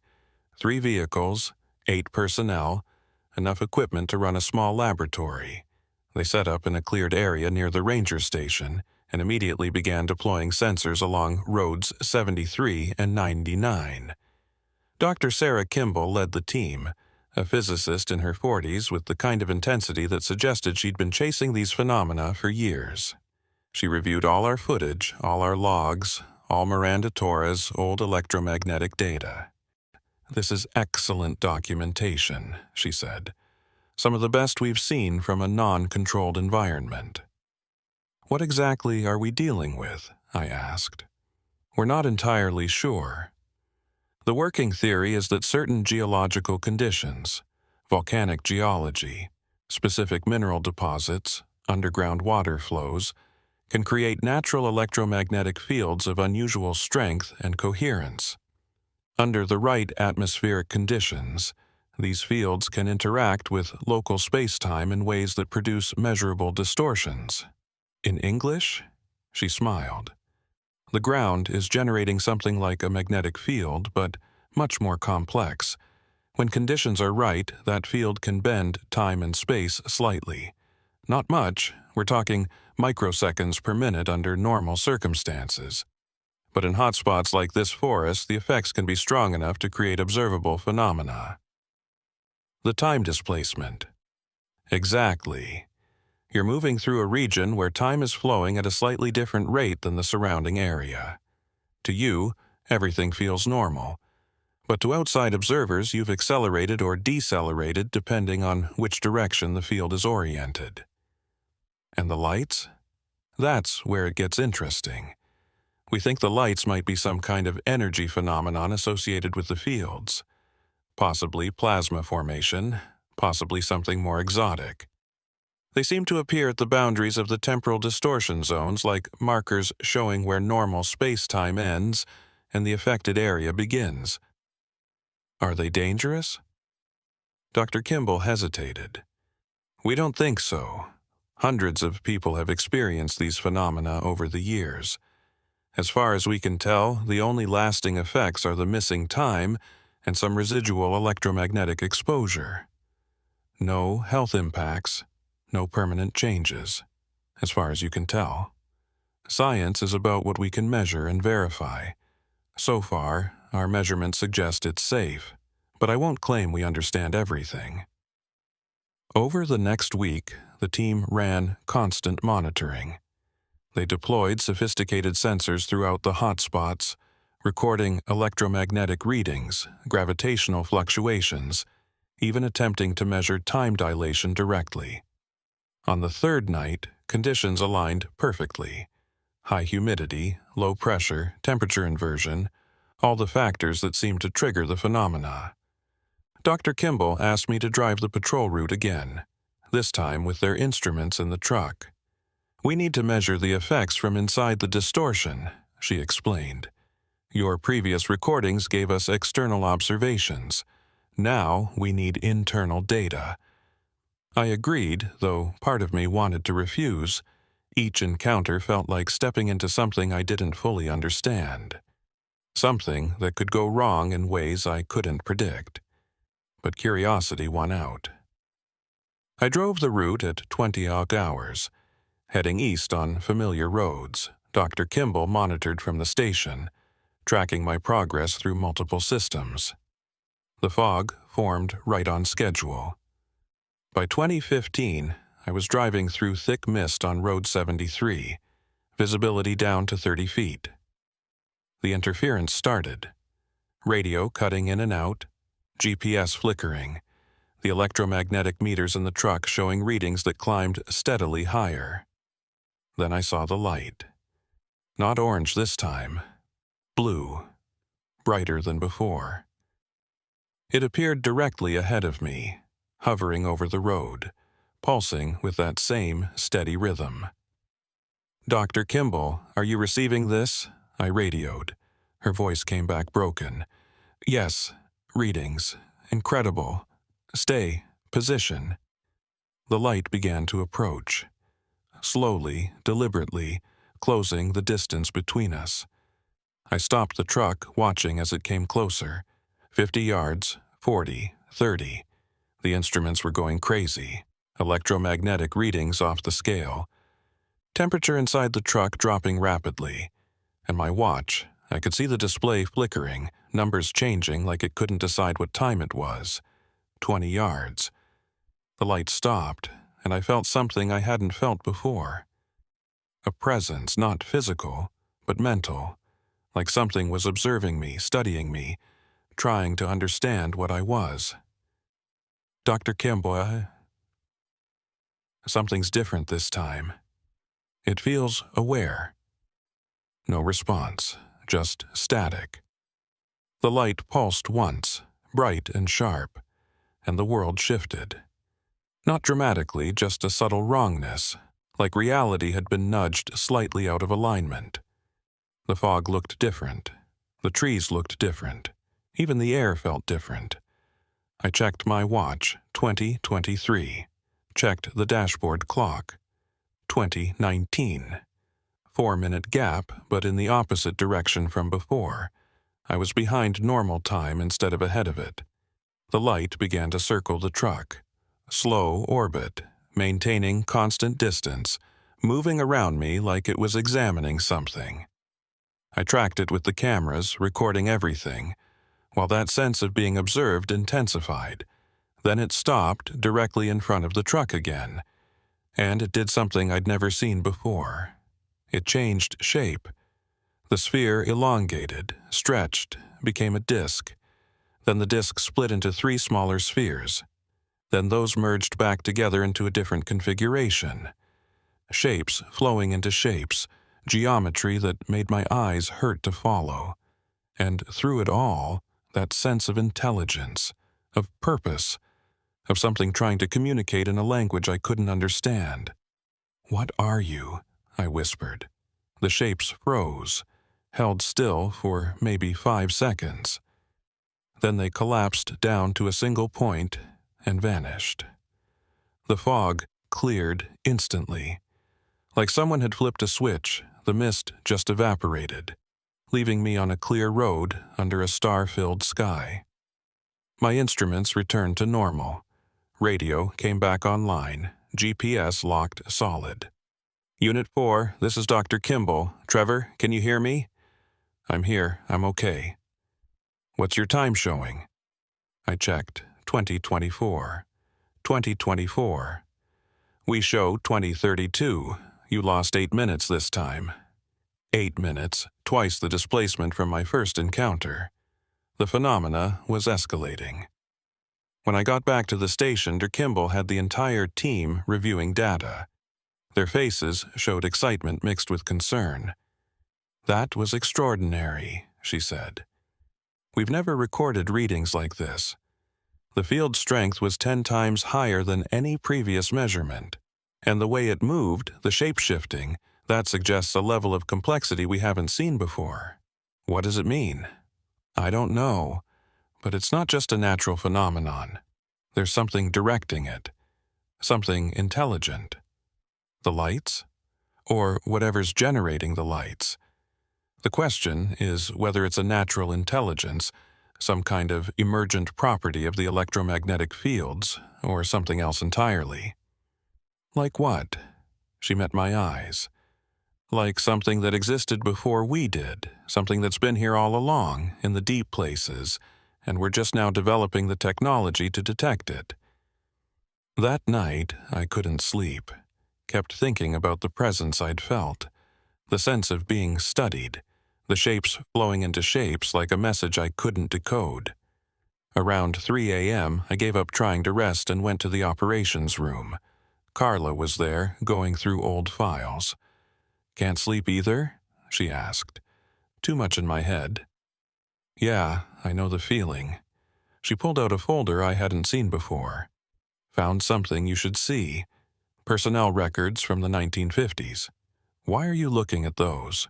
"Because Dr. Kimball said these phenomena have been observed for decades. I wanted to see if there were any earlier reports." She showed me a memo from 1953. A patrol officer named Robert Milhouse reporting strange lights and time discrepancies on what was then called Road 7, now Road 73. "Same location," I said. "Same phenomena, same 4-minute time gaps, same fog and interference, and look at this." He drew what he saw. The sketch showed disc-shaped objects hovering above the road. Below it, he'd written, "Appeared to be observing me. Felt like they were waiting for something." Waiting for what? He never found out. He was transferred 3 months later. No explanation in his file. I thought about that, about decades of observations, all dismissed or hidden. All these encounters with something we didn't understand, swept under bureaucratic carpets. "Carla, what if Milhouse was right? What if they're waiting for something?" "Like what?" "I don't know. Maybe for us to reach a certain level of understanding. Maybe for the right conditions. Maybe for permission to make contact." That's a lot of maybes. Everything about this is maybes. But what if the phenomena is escalating because we're finally paying attention? Finally documenting instead of dismissing? What if our observation is what triggers the response? She considered that. Then Dr. Kimball's team is accelerating the process. More observation, more sophisticated instruments, more focused attention. Which means more phenomena, stronger effects, greater contact. Is that what you want? I didn't know. Part of me wanted answers, wanted to understand what these lights were, what intelligence guided them, what they wanted from us. But another part remembered that presence in the fog, that alien awareness studying me, and felt deeply uncertain about seeking closer contact. I think, I said slowly, that we've already started something we can't stop. Whether I want it or not, this is happening. The only choice is whether we face it with eyes open or keep pretending it's not real. Carla nodded. Then we'd better be ready for what comes next. Dr. Kimball's team stayed for 3 more weeks, running experiments and deploying sensors throughout the affected area. They discovered the zone was roughly 18 miles in diameter, centered southeast of Mount Adams. The phenomena appeared strongest during new and full moons, and most disturbing, the zone was expanding by about 20 feet per year. In 50 years, this will affect major highways, Dr. Kimball told me. In 100 years, populated areas. Can it be stopped? We don't even understand the mechanism fully. The electromagnetic fields are natural, but the lights, the intelligence behind them, that's something else entirely. On their last night, she asked if I'd drive into the zone one more time. We think the phenomena responds to human observation, she explained. We want to test if focused intention affects it. I drove out at 21 hours alone, following the familiar route. The fog formed as expected. The interference started, and the light appeared. Blue, brighter than before, hovering ahead of me. I stopped the truck and focused my attention on it. I want to understand. Show me what you are. The light pulsed once, sharp and bright. Then it showed me things, not images, impressions, concepts flowing directly into my mind. I understood that the lights were ancient, tied to the geology, existing in these mountains since before humans arrived. They possessed intelligence that operated on completely different principles. They observed, remembered, responded to patterns, and they were changing. Human activity, our roads, vehicles, electromagnetic devices, was affecting them, making them stronger, more visible, more active. They weren't hostile or benevolent. They simply were, adapting to a changing environment. The impressions faded. The light pulsed once more, then disappeared. When I got back, Dr. Kimball took one look at my face and said, "It communicated with you, didn't it?" I described what I'd experienced. She listened, taking notes. "That matches our theoretical model," she said. "These aren't visitors, they're residents, the oldest residents these mountains have, and we're just now becoming capable of perceiving them." The team left the next day. Dr. Kimball promised to share their findings, to push for continued research. But 3 months later, her phone number was disconnected. The research organization's website was gone. Every trace of their investigation had been scrubbed from official records. Carla found one reference in a classified memo. Cascades investigation concluded. Phenomena attributed to natural electromagnetic effects. No further action required. That was the official explanation, the comfortable lie. But I know better. I still patrol those roads, still see the lights occasionally, still feel that presence when conditions are right. That sense of being studied by an intelligence that predates our civilization. The time gaps continue. A minute here, 2 minutes there. I've learned to account for them, to sync my watch when I exit the zones, to avoid explaining the unexplainable. Carla retired last year. She gave me her archive, all the drives, footage, documentation spanning decades. "Someone needs to keep the record," she said. "I keep it in a secure location. Add to it whenever new incidents occur. Because the zone is still expanding, reaching toward roads with more traffic, areas with more people. Eventually, the phenomena will affect enough people that it can't be hidden. Eventually, we'll have to acknowledge what we share this planet with. I just hope when that day comes, we're ready.